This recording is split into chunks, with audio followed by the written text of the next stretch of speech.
The finals of the Fred Neill Match Racing Regatta here in South Australia. The first match racing regatta, competitive match racing event in South Australia for 16 years. My name's Harry Fisher. I am one of your commentators today, and joining me in the commentary position, which happens to be the back of a Iveco van, is Alex Alder, a very esteemed sailor in her own right.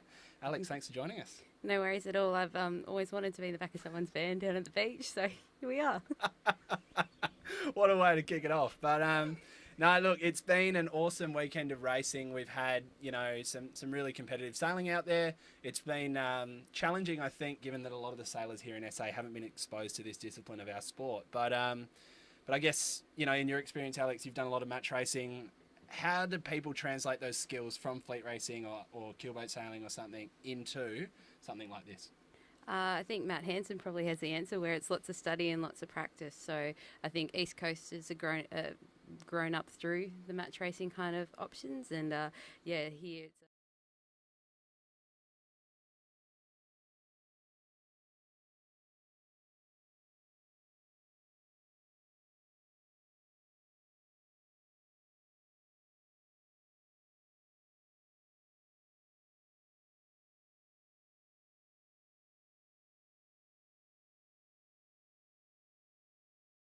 starting to see it starting to find its way into SA. Absolutely. And you mentioned team sailing there. A lot of these sailors in this fleet have actually just come back from the state championships. A few of them in these early races were screaming rules that may not necessarily have been true and correct, and the umpires let them know about it. But by this time of the day, they've all had 15 flights. Everyone's raced everyone once, and we've ended up in a pretty good spot here with some really, really good sailing. So just taking a look at the field, I guess if you do head to, if you are watching with us on Facebook, you can take a look at the comments section of that feed, and there's a link to the live results, or just head to the CYC website and follow the prompts from there. But basically looking at the live results, after 15 flights, we've ended up with a top four. We're going to have first versus fourth for a spot in the grand final, sudden death race. We're going to have second versus third, sudden death race for a spot in the final as well. So if we just take a look at the teams for semi-final one, I think if we can get that up on the screen, we've got Ben Hanks from the Brighton and Seacliff Yacht Club.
a bit of a tricky situation here for Doug, where he's going to really want to be trying to get ahead of Ben's bow to be able to get clean and potentially get a jibe in or trick him into a quick tack around the back.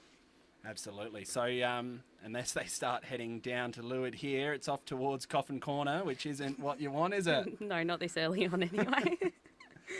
So we look like, just luffing up here on the pin. That is Ben Hanks to windward. And we've got roughly a minute and a half to go. Our clock is about 30 seconds out, so just keep that in mind. Yeah, it's interesting from Doug here. I'd definitely be wanting to widen that gap a little bit more and potentially slip a sneaky tack in behind the stern of Ben. Ben's just controlling things really nicely here, and it's unfortunately Doug's kind of making it easy for him to do it at the moment. Yeah, absolutely. Ben's now just peeling off, about a minute and 10 seconds to go or thereabouts. Is that what you would have done, Harry? Honestly, I'd be crewing, so I'd just be doing what I'm told. Well, probably not the most favourable move from him, and there's the minute flag down now. So we haven't got, only, oh gosh. Yeah, geez, 50 less seconds than to about go. 50 seconds to go now. We've got Ben Hanks heading towards the start line here. Now remember, this is a sudden death final. The winner of this will go through to the best of three grand final. The loser will have the displeasure of racing for third place. So Hanks heading out towards this playground end of the start line, and then he'll be able to jibe back in on starboard, see what he can do. Yeah, Doug must be seeing something on the left that he really likes at the moment, because it's not probably the typical approach to this sort of controlling position. He's kind of just put himself straight underneath Ben and allowed him to sit in a place where, he's going to be suffering from bad air moving forward. So about 10 seconds to go now, 11 seconds to go. Dougie peeling off a little bit to try and get some speed. Looks like the boat end of the line is favoured, and here we go. The start now. There's the start. Bang. So yeah, Hanks off the line in a fairly controlling position. These young guys have been sailing the boats really well this weekend. They're doing a lot of sailing in the Elliots coming into the Sailing Champions League final. And he looks like he's got a nice little position there off the line to windward. Yeah, he's breathing really nicely, and you can't really fault that, can you? I don't think Doug really put himself into that game as best as he could have. So, Ben's just fully taken advantage of that and probably going to treat this a bit like a fast boat fleet race. Yeah, absolutely, especially in that position when you've got the advantage to be able to just stay there, stay in front. The funny thing, I was chatting to some of the sailors this morning, and Matt Hansen, you mentioned before, he was like, you got to get comfortable with winning by half a boat length. These boats go the same speed. If you're in the advantage position, you back yourself in and you hold yourself sort of from there. So absolutely, it's just a matter of that extra inch every single time you can, and having clean manoeuvres as well is another one. So here we go, we've got our first tack, or our first manoeuvre of the bit low there. So probably being a little bit risk averse at this point, and it's not really favouring Doug. You probably want to be seeing him throwing a bit more at it, given this is sudden death, like you mentioned before. Absolutely. I think the tagline for match racing needs to be "Don't come last," and at the moment Dougie is sitting in a tough spot. So he'll flop out again, see what he can do. The top mark isn't in screen yet, but it is somewhere off to the right there. And there's certainly Hanks is manoeuvring the boat well enough to stay in the lead here. Yeah, definitely got to give it to Ben and the team at the moment. They really are keeping that boat smooth through those tacks, and that's actually given them a bit of gauge there on Doug. So I'd be just throwing them at him at the moment if I was in Doug's position, that's for sure. It's a hard one though, Alex, as well, because Doug, I suppose, is probably not handling the boat as well as Ben at the moment. Which is a bit of a challenge for him, I suppose, because, if you're not tacking the boat better and you're behind, throwing into more tacks, is that going to get you in the lead? I suppose you've got no other choice, do you? Yeah, well, like you said before, first or last, right? So you're going to have to try something at some point. But a real push point for these races is that top mark pressure, and obviously the hoist as well. So by the sounds of things, Doug's had a really good week of those sorts of manoeuvres. So maybe that's where he'll be pushing for that gain. Yeah, so like we said, Doug has on board Jake Wilson, young sailor. He's done a bit of dinghy sailing, that sort of thing. He's a bit of a runabout on the boat. Tommy De La Perel, who used to do his team sailing stuff over in Port Lincoln. But the big one we mentioned was Dale Geddes. He was the YSF coach here at the Cruising Yacht Club of South Australia at the start of this Youth Sailing Foundation, and so he knows the boats really well. And what we've seen from them this weekend is just really good kite sets, really good drops, and turning corners is maybe where the younger guys have struggled a bit as well, just getting used to keelboat sailing. So there still may be time left for the wily veterans in this race. He's hoping, but also I bet against him, so we'll see. Yeah, have we put a bottle of red on this one, or what do we reckon? Or we'll have to wait and see, won't we? Let's get around the top mark first. We'll see how it goes. So I wonder how far we are from the ley line. I wouldn't be, if Ben's tacked there, I'd imagine he'd be on the ley line or thereabouts. So we'll start to pan right and start to have a look at the back of these boats as they close in on the top. And then it's a downwind leg to a gate, up again and back again. So there, that should be really game over from here, isn't it?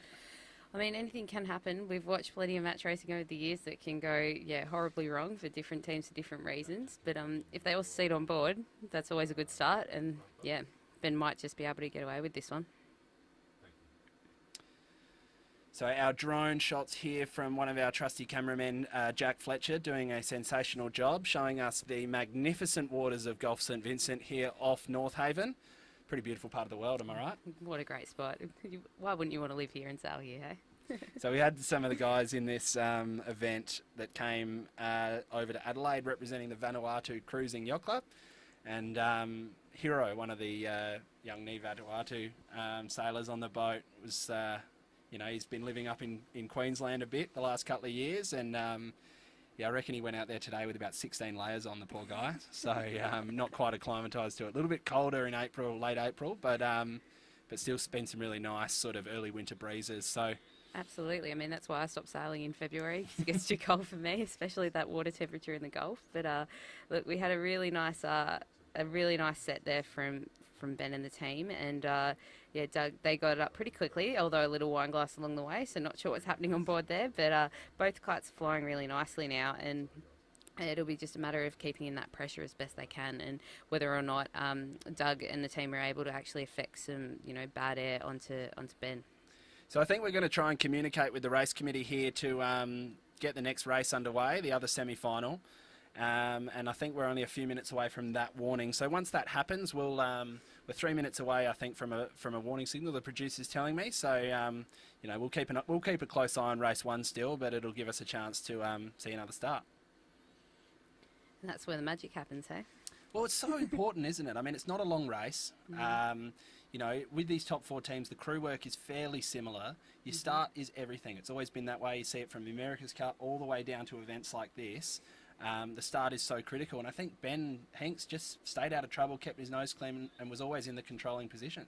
Yeah, absolutely, and that'll do it at the end of the day, won't it? But there are still, as we've mentioned, some passing points, but at the moment Ben's just sailing really well. He's got himself in a good position there, probably slightly being affected by Doug now. Oh, they've gone into a jibe, but it's kind of going to be a bit of plug and play for him now. Absolutely. So they'll start cruising down. We might just pull this scoreboard down and set up the teams for the next race. We're going to have a look at some of the shots on screen now of boat number 2, I think, if we can get that shot. Now these guys, this is the Adelaide Sailing Club team of Alex Blacker, Matt Hansen and Jesse and Harry Mitten. And they are certainly, sailing well at the moment. We know Blacker's credentials. He's done a fair bit of sailing. He managed to win a Sharpie Nationals this summer as well. And who did you do that with, Harry? Sean Keane was on the boat. Not sure who else was with him. But, I think there was a bit of a Harry Fisher there as well, by the sound of it. Yeah, but I don't translate well to keelboats. That's why I'm sitting here. So, but so he's just off screen at the moment. But Alex Blacker qualified second, and he'll come in on yellow on that starboard entry from the committee boat side. Meanwhile, the first semi-final, Ben Hinks just going around the bottom mark here. But Blackers will start from starboard on this next start, and his opponents are young Austin Higgins, one of the most talented young sailors from the Brighton Seacliff Yacht Club. Just won the team sailing states, and he's there in boat 3, I reckon, on screen now, just getting prepared for that start. So should be an interesting race, this one. Absolutely. I mean, when you hear Higgins, you definitely think of sailing in South Australia, don't you? And you think of high performance sailing as well. So, a real match-up here between Alex and young Aussie, and it'll be great to see who does come out on top, because Alex does definitely have that fantastic fleet racing background, and that's proven through his boat speed and things like that this week. And yes, you've contributed to that, Harry, his speed there. But it'll be great to see what comes of this and who's got the tightest manoeuvres around the course. There's the 5-minute gun. If we can get that clock up on the screen. We're a few seconds off again this time, but this is the start for the second semi-final. Still not firing off that timer there, but that's all good. A few teething issues early in the event is pretty standard, but yeah, this should be a cracking race. You can sort of see as well just the shoreline there, the Norfolk Island pines of the northwestern Adelaide beaches. Always very nice. Yeah, very nice, especially when one of those is in my front yard these days, Harry, so I know them very well. Did you speak to the arborist about getting that removed? Oh, we're trying. It's not cheap. Does anyone want one? Yeah, that's it. We'll just pull that clock down, guys. Oh, they're getting set for the 4. Okay, that's smart. So we should just be able to... we're getting timed for the entry here. 3 seconds, 2, 1, and there's the 4-minute gun. So good work by our producers there getting the timer sorted. Thanks, guys. It's really interesting that they're not probably as on the line as they're wanting to be at this point. So if Aussie was in a really smart frame of mind or he'd done a bit of match racing, he'd definitely be aiming up straight away as soon as his stern has crossed into that starting area to be able to bring the play closer together and get himself further towards the starboard side of the start.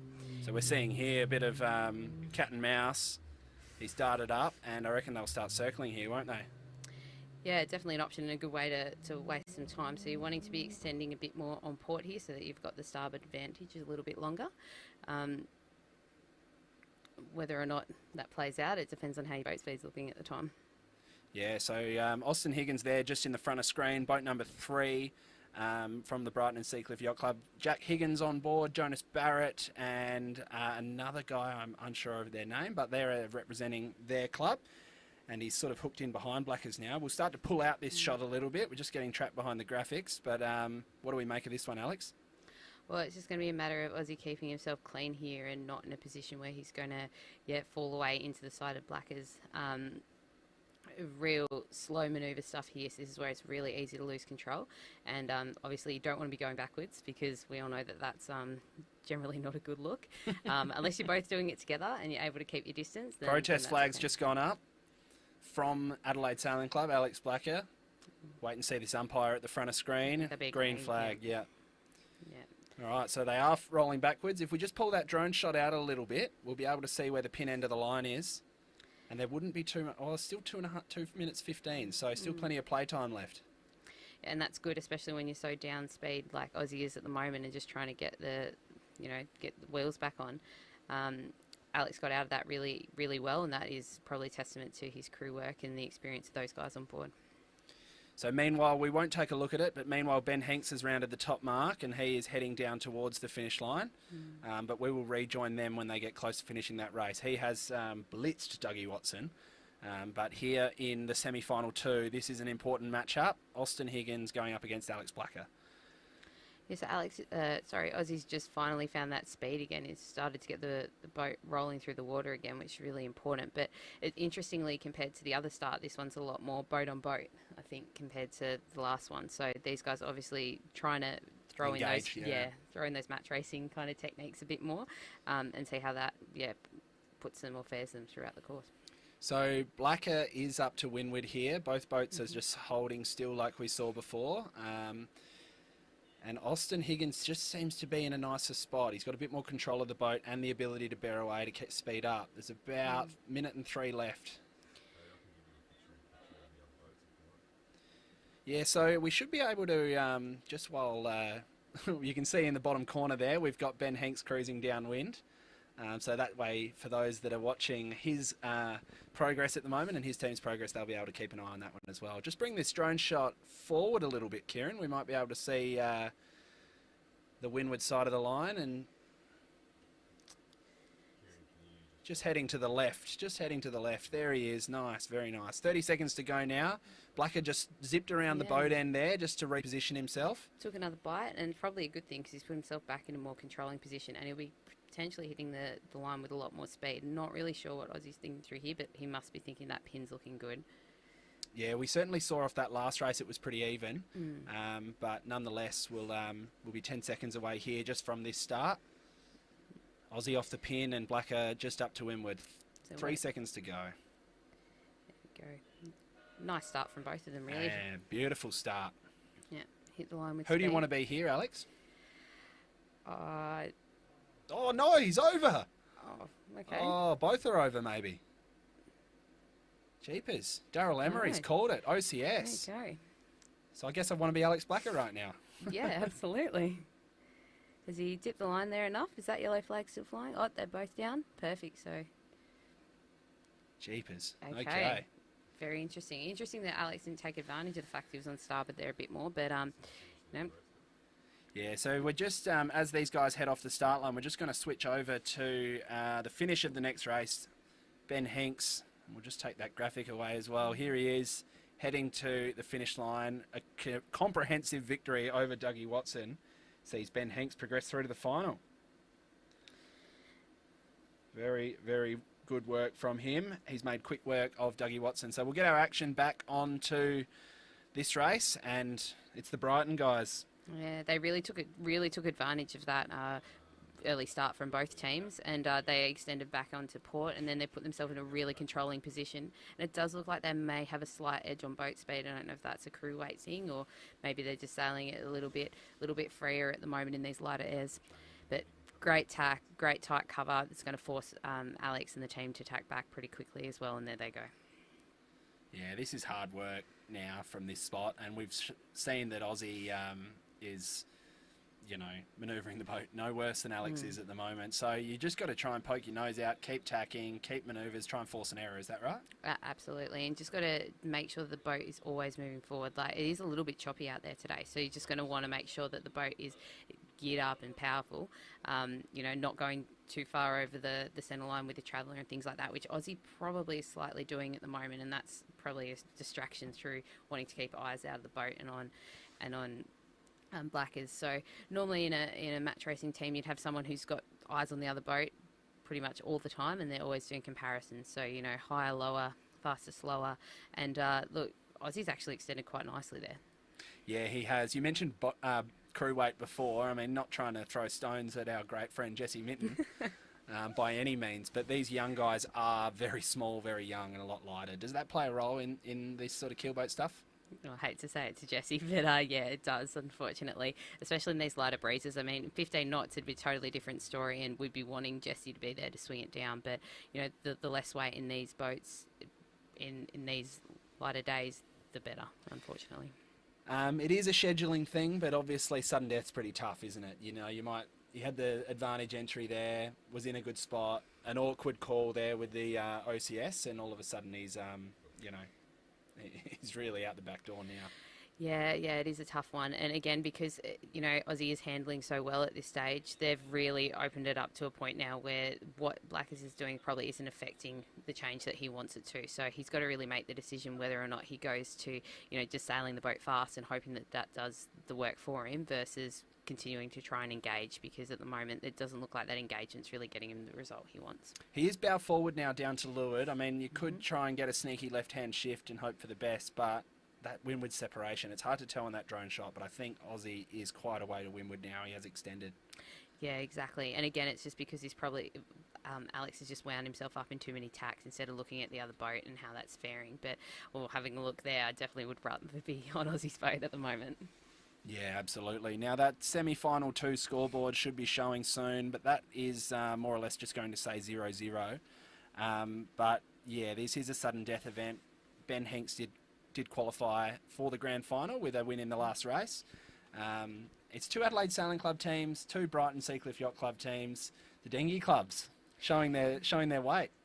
Yeah, it's a bit disappointing from the yacht clubs, isn't it? It's also a bit disappointing from the girl skippers. So I don't know, maybe if I'm not 27 weeks pregnant next year, I might have to switch it up a little bit and be out there on the water. But yeah, it's actually great to see that people are at this stage in SA trying to transfer those skills, because these opportunities haven't been available like they are, East Coast or even West Coast when you're growing up. So it's great to see these younger guys really wanting to build those skills. It's interesting chatting with some of the umpires out there on the water yesterday, and they just love it because it really is the purest form of sailing, one-on-one.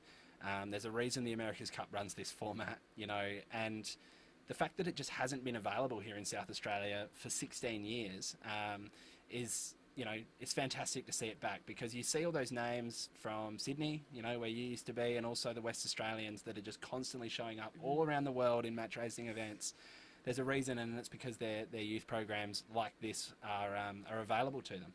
Absolutely, and I mean, it is a bit of a legacy thing up there. Well, definitely East Coast now. I can comment for Sydney. You've got the brothers and the cousins and the sisters and all that. So you have about 20 families of Higginses up there, as opposed to just the one. So, yeah, it is one of those things. But it is great to see that the opportunity is available here, and hopefully this is just the start of it that gets things rolling. But that said, it's not always the most fun to be sailing out in the Gulf in 25 knots, and that's not really the best match racing stuff either. This is the really good stuff at the moment. It's light, a little bit of a wine glass there.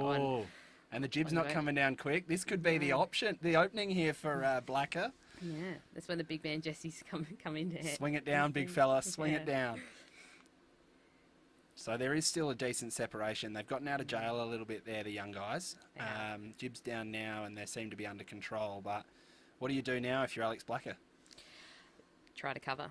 That's your best defence at the moment. Is he's got to put himself into an attacking position. So probably soaking low is probably not it, and that would be a bit of a fleet racing habit, and that makes you guys actually really fast in the Sharpie, because you're always going for that depth. But in this position, you want to be blocking Aussie's breeze as best you can, and he's just letting him get away here. We can see that on screen. It does seem like Aussie's got less displacement in the boat, and the boat's a little bit freer and probably moving through the water a bit nicer. Yeah, the Elliott Sevens here at the CYC as well have elected for the spinnaker poles and symmetrical kites. Obviously the Assies they've been using for their fleet racing stuff, but this is a bit more pure match racing with the pole and the bowman and things like that. When they are a bit closer, there's a lot of tactics with the jibes, aren't there? Oh, absolutely, and it can be the real make or break in your race. But also, as much as it can be a bit of a pain for the bowman, it does definitely open up your angles and things like that. So it gives you a broader range of sailing options downwind. So as we approach this bottom mark, Austin Higgins and his very talented young crew from the Brighton and Seacliff Yacht Club hold a small lead over Alex Blacker from the Adelaide Sailing Club. Our great sponsors, friends at Harken, there you can see on the bow stickers, they've been able to make this broadcast happen. So a big thank you to the team at Harken.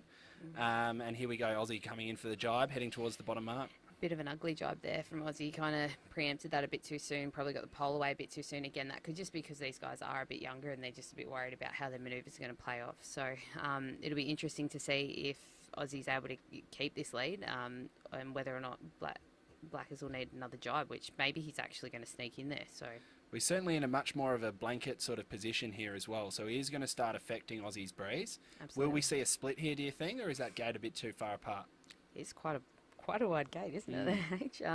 Yeah, it'd be interesting actually to see which way to go. If I was Aussie, I'd definitely be just trying to whip one around and get to that port mark. And I think that's a long way for Blackers to sail. Yeah. So, I mean, they've got to try something though, don't they? Absolutely. No, he's going to follow him. Yeah, I'm glad he made that call.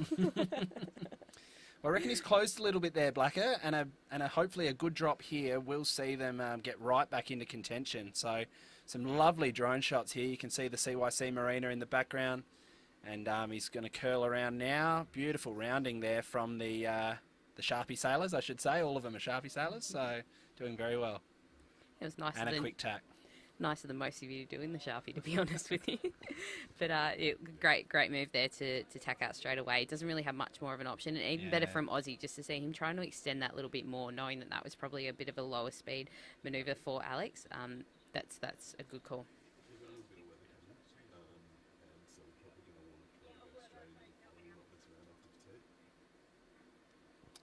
All right, we're just going to have a bit of a suss here.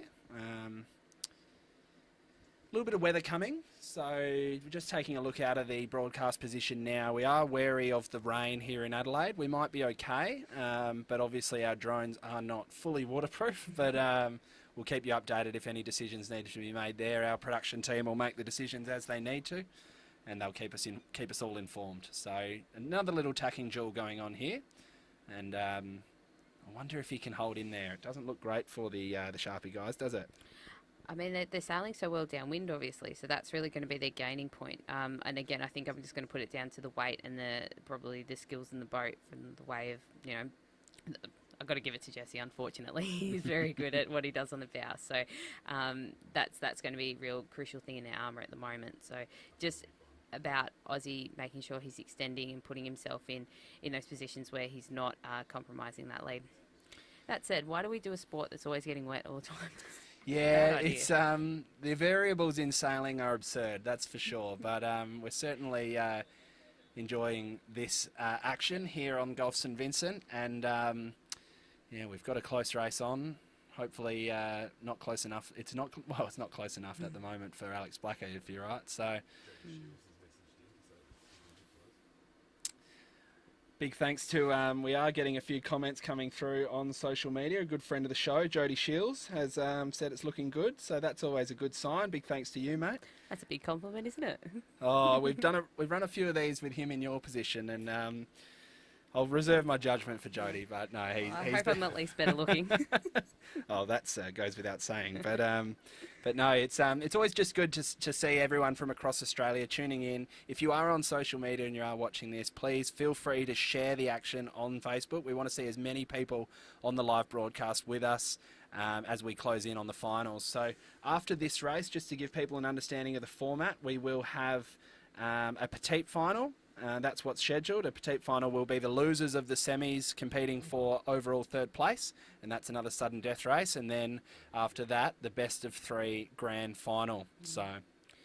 Yeah, really interesting here from Aussie at the moment. He's doing really well to not be drawn into what Blackers is wanting him to do, which is really quick, fast tacks, which actually end up quite slow. So he's extending and he's putting himself in a position where he's actually maintaining the gauge that he's earned himself up this work, and he's opened up from where they were at the bottom mark. So it's good to see he's got that maturity to not engage too much when it's necessary. Yeah, absolutely. Can't see the ley line here. We might be able to start to get a shot of where they are on the course. I don't think they'd be too far off their second top mark as the drone starts pulling out. It's a really nice position for Aussie to be in there, and they do look like they're moving through the water a little, probably just slightly nicer than Blackers is. Yeah, it's going to be a double tack for Blackers. Yeah. Unfortunate there for the Sharpie guys. Unless you get just a 30-degree left-hander, he might do the job. What do you reckon? Or is he? Look, crazier things have happened. He's not too bad. A quick set here might be good. There's our umpires. Wayne Thompson, Simon Irving, Tim Went out there today. So kind of noting there that, there you go, got around. Very nice. So kind you'd of be happy with that. Oh, absolutely. What do you do now? Blanket to the end?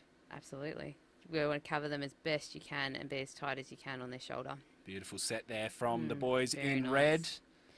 And this is all to play for the second semi-final of the Fred Neill Match Racing Regatta presented by Harken here from the waters of North Haven in Adelaide. And Alex Blacker there in the red spinnaker is hunting down his counterpart, Austin Higgins from the Brighton Seacliff Yacht Club. This is for a spot in the grand final, Alex.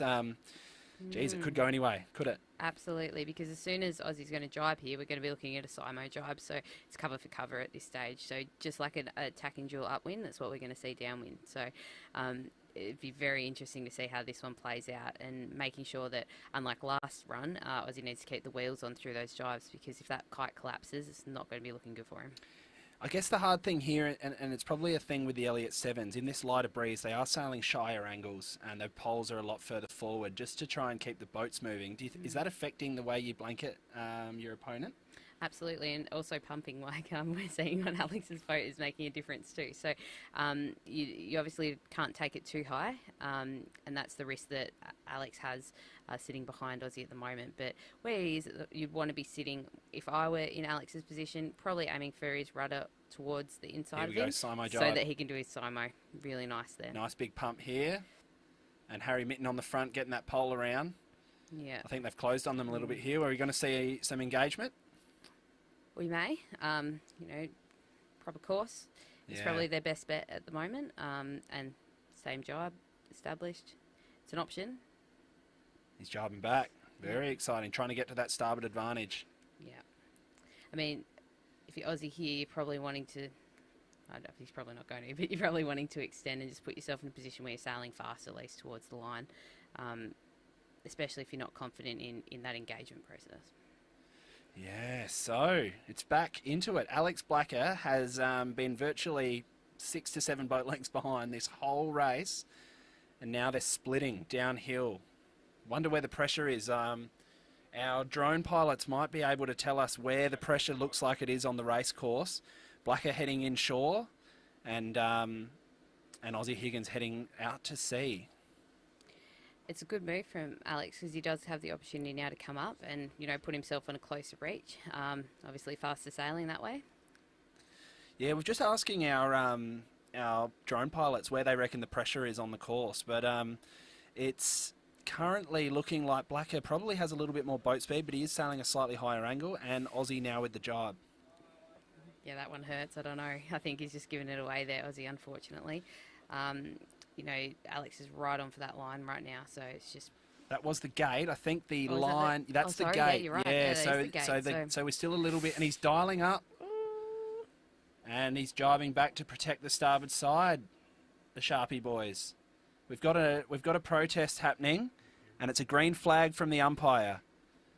Yeah, a little bit of dramas there. A few dramas there, and... Yeah, I don't know. Oh, dear. Probably wasn't the best move from Alex to jibe out there. He was in such a great position of control. And then he's going to try and give him some separation, a jibe onto starboard. Yeah, and it's really, at the moment for Aussie, it's all about keeping as snug as you can without obviously taking it too far or too fast. If we just try and get in a bit closer, here's the finish. This one's going to be hard. And he's probably in the zone for boy room here, so Blacker might get it. Let's get in nice and close, see if we can get the finish. Oh, there's a blue flag. On It's a blue flag. I reckon that's Aussie. There's a penalty on Aussie there. There you go. And Blacker wins the race. There you go. Wow, and there's hugs all round. Out of nowhere. Seems like a bit of an Alex Blacker thing, isn't it? You've only won the semi, boys. Calm down. Far out. That is exciting. And I don't mean to play favourites. I was hanging for that one. I know Blacker is my Sharpie helm, but geez, how did they manage that? They just stuck in there upwind, didn't they? Yeah, exactly. I think a real lifesaver having that little bit of a left shift at the top mark, and that would have been probably eyes out of the boat from someone like Matt Hansen, just looking at the different opportunities. He's definitely someone who's always looking for that little extra inch around the course, and that's paid off for him here. Beautiful shot there just of these guys, and we're just going to switch over to our other drone as Kieran, our other drone pilot, who just off screen is now flying back inshore to change his batteries.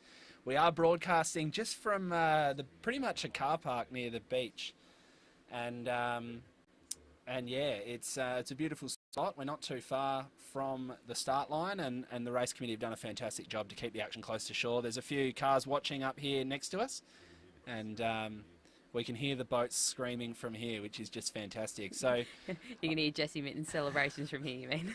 So we just take a quick look at our committee boat. They're basically on station for another start, which will be our Petite finals. So if we bring up the Petite final teams, we basically have the losers of the two semis. So young Aussie Higgins won't be too stoked that he's in this race, considering that he was leading the whole last one. And just before we get onto that, Alex, the last time the Fred Neill match racing regatta was held, Austin's father, Dave, won it. So that's how long it's been.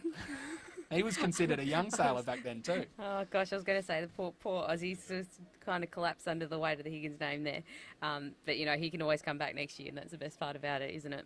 Absolutely. So two losers of the semi-finals are coming up for the Petite. So we believe that they'll stay in the same boats, but Austin Higgins, as the higher ranked sailor from the round robin, will get the starboard entry. How do you think he'll change his tactics coming in from starboard this time?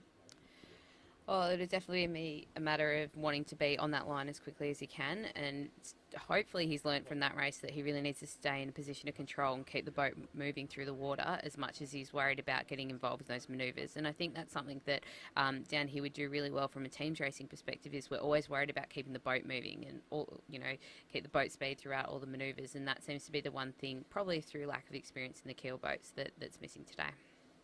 Yeah, absolutely. We also saw Austin Higgins, a very aggressive team sailor in the paces, but also he's brought that attitude into this event. And ultimately, from the get-go, we saw in a lot of the qualifying racing, if he's entering from starboard, he's hunting from the get-go. He does not give them a chance. And a lot of times he found himself just leading boats all the way out to Coffin Corner and then just sailing away back to the start line on port and just finishing from there. So let's see if he can keep the composure. Obviously, a tough loss in the semi there, but you've still got a third place to play for. Exactly, and the third place win is a win. That's the beauty of match racing. You can still come, not be at the top, and I think I'd rather a third place win than a second place loss. Yeah, that's it's interesting, isn't it? When people you see at the Olympics, they lose a gold medal match and they're absolutely distraught, but then you win a bronze medal match and you're best time of your life. It's best time of your life. So yeah, it's not a bad sort of way to be. So if you are tuning in with us on social media, on any of the Facebook feeds that are live, we'd love if you can share this feed. Share it to your friends and let everyone know what's going on here in North Haven. We certainly want this event to be one that will grow for many, many years to come. Match racing, the purest form of our sport, Alex, is back on South Australian waters. Yeah, and isn't it nice to see, especially with such such depth of talent from that fleet racing point of view and teams racing point of view starting to come through, and hopefully this means that these guys go away this year with that little bit of experience under their belt and they're able to, develop those skills to bring that little bit extra next time, and they're going to need it because I'll be there, obviously. Yeah, how does it feel being such a competitive, animal that you are, watching here from the sidelines thinking, I reckon I could knock these chumps off? I mean, it's a lot easier from the back of a van on the side of the beach than it is when you're actually out there. So there's just so many things that can go wrong, especially in match racing, and especially in one design racing. So that goes across, all the fleets pretty much that we sail here in South Australia. Yeah, look, I think I'd rather be warm at the moment than making the calls. Yeah, it is a cold day. We are in the back of our Iveco commercial broadcast van, sitting here in the car park on the beach at North Haven. We might need to get the aircon flowing, Jordan, if you can. It's a little bit toasty in here, and those sailors are all rugged up in their dry pants and so forth. So, what's this next race? Petite final. Dougie Watson, Aussie Higgins. What do you reckon? Composure of the senior, or the vibrance of the youngster? Look, I think if Aussie can recompose himself after that tough loss, I think we might see him kind of edge ahead here. But, stranger things have happened. I'm not willing to put any alcohol on it this time either, but I'm ready to watch a good race. Absolutely. So we do also have our grand finalists. I think if we take a look at this drone shot, we should be able to just see everyone moseying around. Might be a good chance for our drone pilots here to just get a nice shot of Adelaide, just to give everyone a bit of an understanding of where we are on the metropolitan coastline. And nice slow panorama here. You can see the Cruising Yacht Club of South Australia Marina there in the background. That's the host club of this event. We've got the Royal South Australian Yacht Squadron out the back there in the river, another one of our great historic clubs. And here's the beautiful coastline at North Haven. Oh, it's so beautiful. Look at all that seaweed. And you're a local, Alex. Yeah. Your old house was just behind some of those shots there. And we've got the Largs Bay Sailing Club as well in front of us. So yeah, definitely West is best when it comes to South Australia, I think. And yeah, we've got some beautiful beaches, but we also have some amazing places to sail. And I think this is a really underrated area that, probably doesn't get as much attention as it should because it is known for the yachting scene. But what a cool place to sail dinghies as well.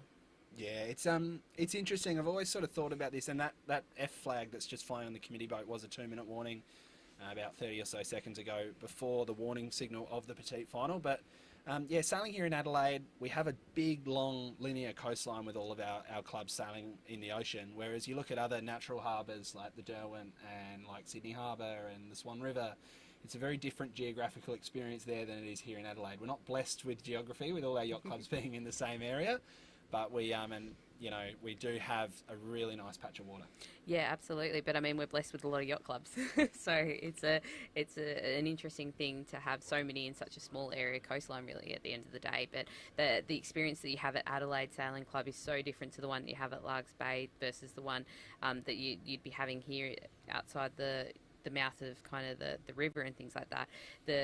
As much as it is lineal, you'd have very different topography and different currents and things like that. Obviously you've got the ships here as well at this end. You've got all the dredging that happens down at the West Beach end, so it's just such a different playing field. And yeah, it's good to see different sailors rising to the occasion across those courses. Let's just get ready for the 5-minute gun here. It's about to go, and any second I reckon now we are heading into a 5-minute.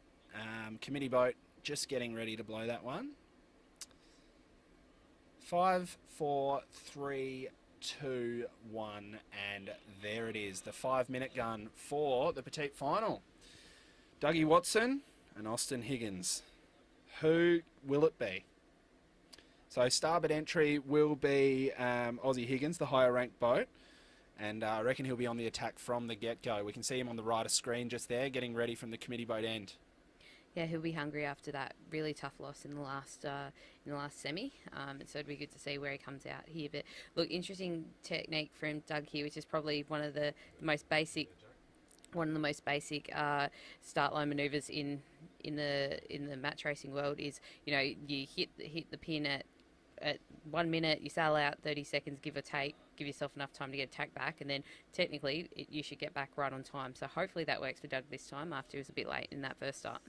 You also don't want to be early, do you? Because a penalty for being early, right? So sometimes you see them trying to slow themselves up, and it's all very awkward. So yeah, 3, 2, 1 here, and I reckon everyone is entering right on time. You're not sure what's happening with that starboard entry today, but they've all seemed to be a bit slow coming in from that side. So don't know if it's a time or difference. Exactly, if people are willing to take advantage of the advantage.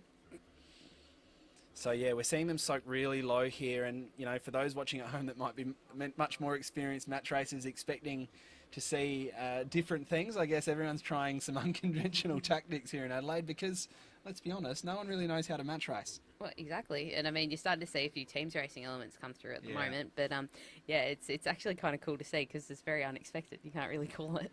Like we said, some of the sailors that have been studying for weeks are saying this is what we do when they do that, but they never do that, so they're just trying to make it up as they go along. But we're starting to see this boat number 1 here, which is Dougie Watson, just sort of on port. He's snuck past, and now he's trying to get out to that starboard side and flop back and get an advantage. Yeah, that's match 101. He's really put himself in a controlling position, and that's exactly where he wants to go. But he wants to be looking for a comeback opportunity too, because why would you waste the starboard advantage by going out too far? So this could end up in a dial up, dial down, or he may be able to sneak a jibe in.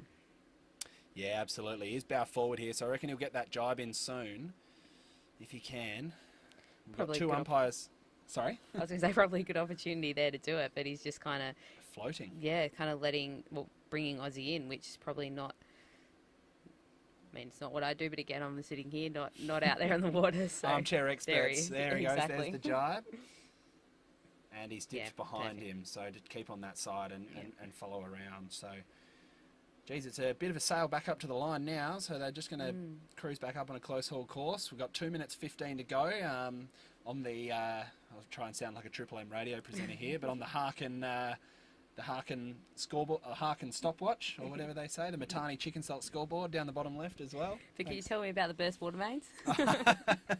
Burst water mains everywhere in Adelaide. Jesus.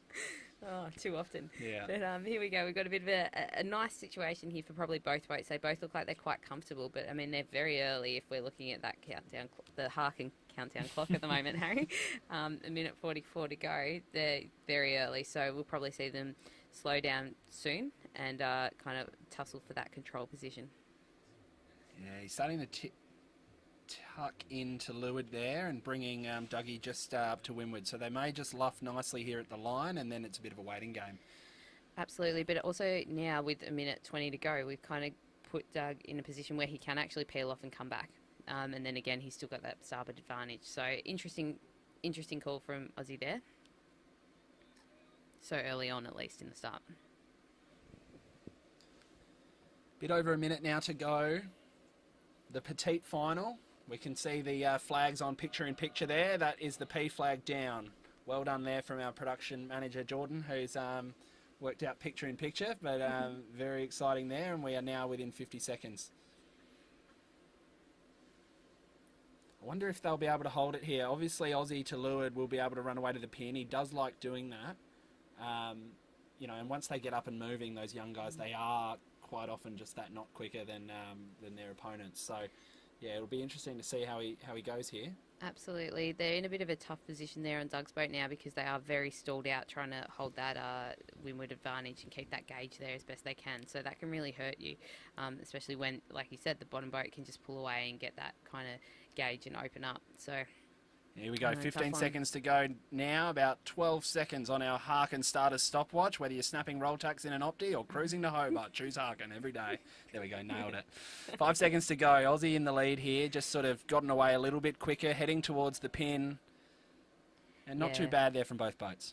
Yeah, look, that was a really nice start from Aussie. Obviously, he opened up underneath, and I think Doug probably gave him just a little bit too much there where he did kind of choke the boat out too early on in the game. Absolutely. So we've now got the match on, and I reckon this will be an interesting one. If Aussie can poke out ahead, lead bow a little bit, then he's in control of the race. If we try and just get a little bit closer to the action here, we might be able to sort of see how these two boats are matched. Okay, we're going to see Dougie flop out to a roll tack, and I reckon we'll see Aussie do the same. Yeah, interesting call from Aussie there. I probably would have been trying to sneak that tack in a bit earlier and really commanding that that lead. Don't really want to let him get away too much so early in the game, but you know, if it pays, it pays. So Dougie's just got his nose out here. He will have, if they do get a nice right-hand shift, he will get a little bit more advantage out of that than if Aussie, like you say, flopped into that tack a bit quicker. But we do think the younger guys are probably a quicker boat in this breeze.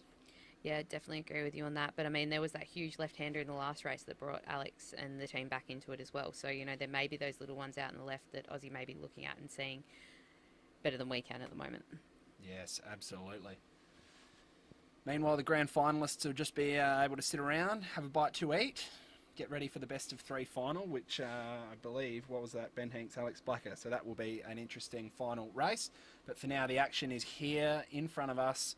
Doug Watson from the Adelaide Sailing Club, like we said, he's sailing with Dale Geddes, the former coach here at the Cruising Yacht Club, who helped put these boats together, as well as a couple of other younger guys, and then on the other boat from Brighton, the Young Guns, Aussie Higgins, fresh off of a win at the State Team Sailing Championships, and we know how hard those are to win, don't we, Alex? Oh, absolutely, we do.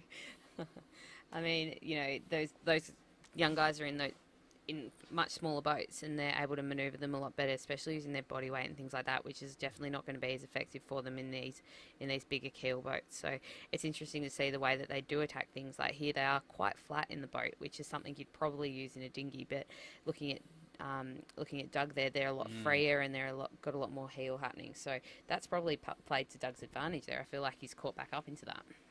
Yeah, and I mean, it's heading out, you can vaguely see, and it might be a bit hard on your screens at home, in the top left corner is the windward mark.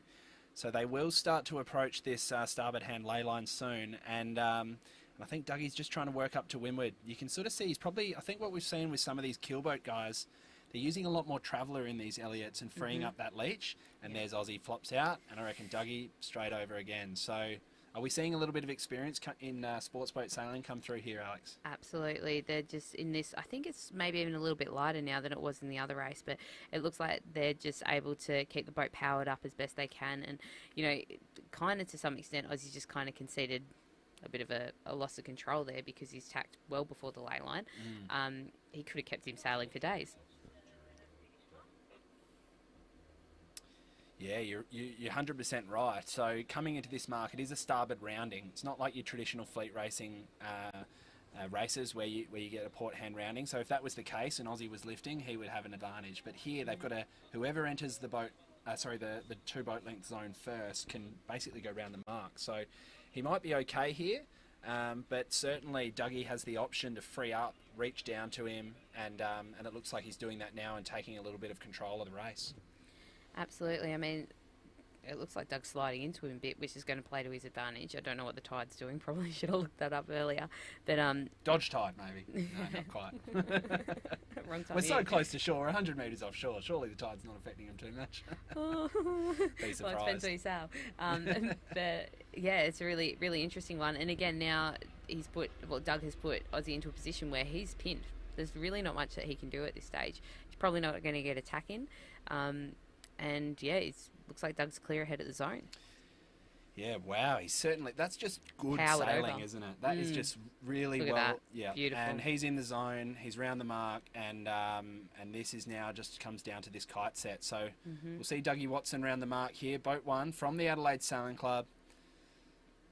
And that's a perfect example of a race where, potentially at the start we thought he was probably out of it a bit. But, they've just sailed really smoothly upwind, and that's obviously not where Aussie's advantage is. So the blue kite shoots up on the boat number 1, Northrop Grumman on the side, one of the CYC sponsors there, and the Rinaldi boat behind them, boat 3. And Dougie, beautiful set, and they are free and off and racing in a little bit of a wine glass for Aussie. Gets it sorted, jibs come down. We're talking a bit before about the symmetrical kites here on the Elliots as opposed to the Assies that they use for fleet racing. You do sail them squarer downwind. You can have the opportunity to jibe a lot more, and then you are sticking someone up on the bow, switching the pole. I think that there is more margin for error in a symmetrical kite race when it's close. Absolutely, and I guess that's why they do it, isn't it, to keep us entertained? But there's so many things that can go wrong with the symmetrical kite, as you know, in your Sharpie sailing especially. Not with me on the boat, they don't. Oh, sorry, of course. Maybe in the past, not when you were a national champion. But yeah, a few years ago, perhaps. I've sailed with you before, Harry. I wasn't very good when the rig broke, was I? No, it wasn't a great moment. But, these things can go wrong, and it is just those small crew errors that will lead to, a wine glass that will cost you 2 boat lengths like we've just seen. So it's really crucial that they're running tapes and things like that to make sure that the kite's going up well. And in these boats, you've got 4 hands. Yeah. 4 sets of hands anyway. Maybe not on Alex Blacker's boat, but we've got. That's because he's got 9 fingers, viewers. So yeah, 39 fingers on his boat as opposed to the standard 40 fingers on everyone else's boat. Exactly, and that could be the thing at the end of the day that costs them. Yeah, well, you never know. Oh dear, it's getting long in the day, isn't it? Anyway, we've got Dougie having a jibe here. Interesting call to jibe. Oh yeah, he's blanketing a little bit there, Aussie, isn't he? So we have seen as well. We were talking about crew work before. 4 people on the boats. Obviously got a helm. Generally got a main hand, a bow, and then kind of a runner. The runner will do the jib and a few other things, but more or less you've got a spare set of hands to clean up problems and sort things out. Absolutely. I mean, runner sounds a lot nicer than 4th, which is normally what they're referred to as. They're usually the one that holds the protest flag as well. Exactly. Very crucial role in the radio if you've got one. But, that person's a really, really important set of eyes, and they are really handy in that setup process and also making sure that, all the lines are run and those sorts of things. Or alternatively, that person is the person looking back, looking at the breeze downwind, what's going on with that, and really feeding that information back to the skipper and the crew. It's really how you design your team that's going to determine that. A lot of the time, the 4th is just a little kind of jockey that you throw on, but it can be a really useful role. Advantage, strong position. We're seeing that with the Adelaide Sailing Club boat. We talk about Matt Hansen a lot, probably the most studious sailor in our state. I think he spent about a grand total of 16 hours on YouTube in the lead up to this weekend, just relearning how to match race. 16 hours a day, I reckon. All right, so the jibe, we might see a split here. This will be interesting. The gate is closer together, so Dougie comes around that shore side mark, heading inshore, while Aussie, rounding probably 2 or 3 seconds later, heads out to sea. This is the first split we've seen this final series. It is, yeah, and that was actually a really nice windward drop from the team there. They got that away really nicely with Doug, but having looked there, I don't know if it's just my eyes playing with me or the way that the drone is at the moment, but it does look like the gate that Aussie went to is a little bit further up, so it'd be interesting to see if this does play into it. Beautiful shot there from our drone pilot. I think that's Kieran.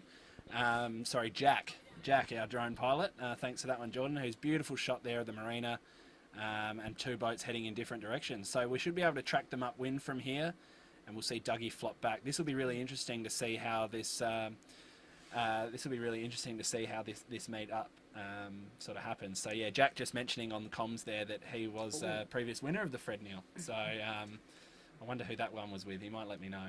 So we're following Aussie Higgins out to the left-hand side. They're very, very low out of the right there. And I mean, if I was Blackers and Ben Hinks at the moment, I'd be sitting there really watching this, because this is the best live data that you're going to get, or the only data that you're going to get off the course. One's gone one way and one's gone the other, and it's going to be interesting to see how they meet in the middle. But maybe perhaps Doug didn't see a huge advantage in that right-hand side, and he does look quite low there. It's going to be interesting to see how they come back together. Pressure does look pretty even across the course from our position. We know that's probably not the case, and there may be a few tricks out there, but this is the biggest separation we've seen this whole weekend. So I think what that tells us is that Aussie has a lot of confidence sailing off on his own, and now as the boats sort of start to re-engage, we will see which side of the course paid. And I think from where we're looking, what's your call, Alex? I don't know, Aussie looks good there. Really, well, I mean, Doug's tack really shows that, doesn't it? And I think he's laying it as well. If we just quickly jump back to that other shot, I think you can see, yeah, just very tight on the lay, probably two more tacks in it. So we've taken another look at Dougie's shot here out on the shore side. We've got beautiful shot here looking out to sea. And yeah, this match is still certainly up for grabs, especially if it clocks right, just 5 or 10 degrees here, and Dougie will be well in it, because Aussie will have two tacks still to go. Yeah, well, that's the real thing at the moment, isn't it? It looks like Doug probably isn't laying, but I mean, we've seen it happen with the Blackers in the last race, where he managed to sneak around the top mark, and that kind of looks like it might be on again for Doug here. So stay tuned. It's pretty close. Absolutely. Okay, so it's a bit of a gloomy day here in Adelaide, but nonetheless still a nice little breeze from the north. I think the breeze direction is sort of, yeah, probably north-northeast at the moment, about 5 knots max. So looks like Aussie's kind of hooked into that little bit more pressure on the left. He's probably dancing on the edge of it and starting to get inside that new line. So whether or not that'll be the difference, but definitely looks like now, unfortunately, Doug's going to be doing 2 tacks, so that's really going to slow him down there. But he will have the starboard advantage, so will that make a difference too? Well, this is the closing spot. We're going to start to see Doug tack back now as he approaches that ley line, and this is where it's all to play for. We saw a similar sort of position for Alex Blacker in that last race, where he was this far behind, but he was able to blanket Aussie downwind, and maybe Aussie had his head too much out of the boat, wasn't focused on sailing it downhill. But he'll probably learn from his mistakes here, and I think this will be a nice set for these guys. This will be a white kite going up and straight down to the finish line. Yeah, look, that was really nice from Aussie. He was confident in his move, or maybe he wasn't, but he looked like it, and he definitely committed, and that's really important in these boats too, when you do go to a side, to not be crossing back all the time, because it's just going to lose you not only ground, but also generally your cool. Absolutely. Now, our production team here are doing a fantastic job. We might see if they can get onto the race committee and get a handheld radio in the hands of the winner of this race. We might be able to have a quick chat through the radio to one of those sailors. So we think it'll be Aussie Higgins. He's rounded nicely here and heading down to the finish to ideally take 3rd spot if he can hold on. Yeah, looking interesting at the moment. They're both slow. It's definitely backed off that breeze a fair bit, and I don't know if that's because we're getting a bit more weather coming in, but yeah, it's just a real keep the patience, keep your cool, and just keep the wheels rolling.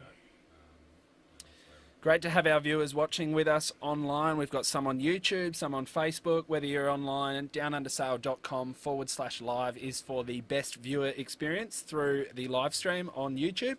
Alternatively, if you're on the go and you want to just watch on Facebook, that is fine as well. We're going to try and get the winners of this race on radio. We've got that under control. Big thanks to the current CYC coach, Maddie Salter, who's out there just running all sorts of crazy. So she's doing a good job. Crazy is what crazy does and crazy do. But yeah, it's obvious that Maddie's done a great job with these guys, and getting the younger guys into the boats as often as she is at the moment is really making a difference, and we're seeing that in the manoeuvres, and we're seeing that they are starting to build up that experience of tacks and jibes. Yeah, awesome. So Aussie in the lead here, and we're going to hopefully have a chat with these guys after the race. But they're laying, I reckon, there to the finish line.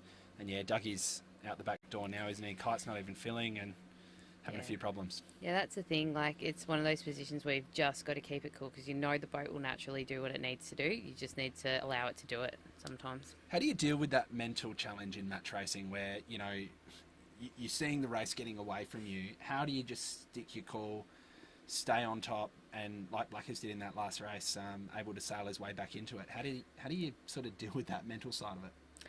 A good question, especially with a boat with Matt Hansen on it at the moment. He's probably someone who doesn't traditionally keep his cool. So, no offence to Matty, but it's one of those things where you've really got to sometimes keep an eye on the other boat, but you just need to focus in or hone in on where your boat is at and making sure that, you know, you are going for speed and you are going for pace.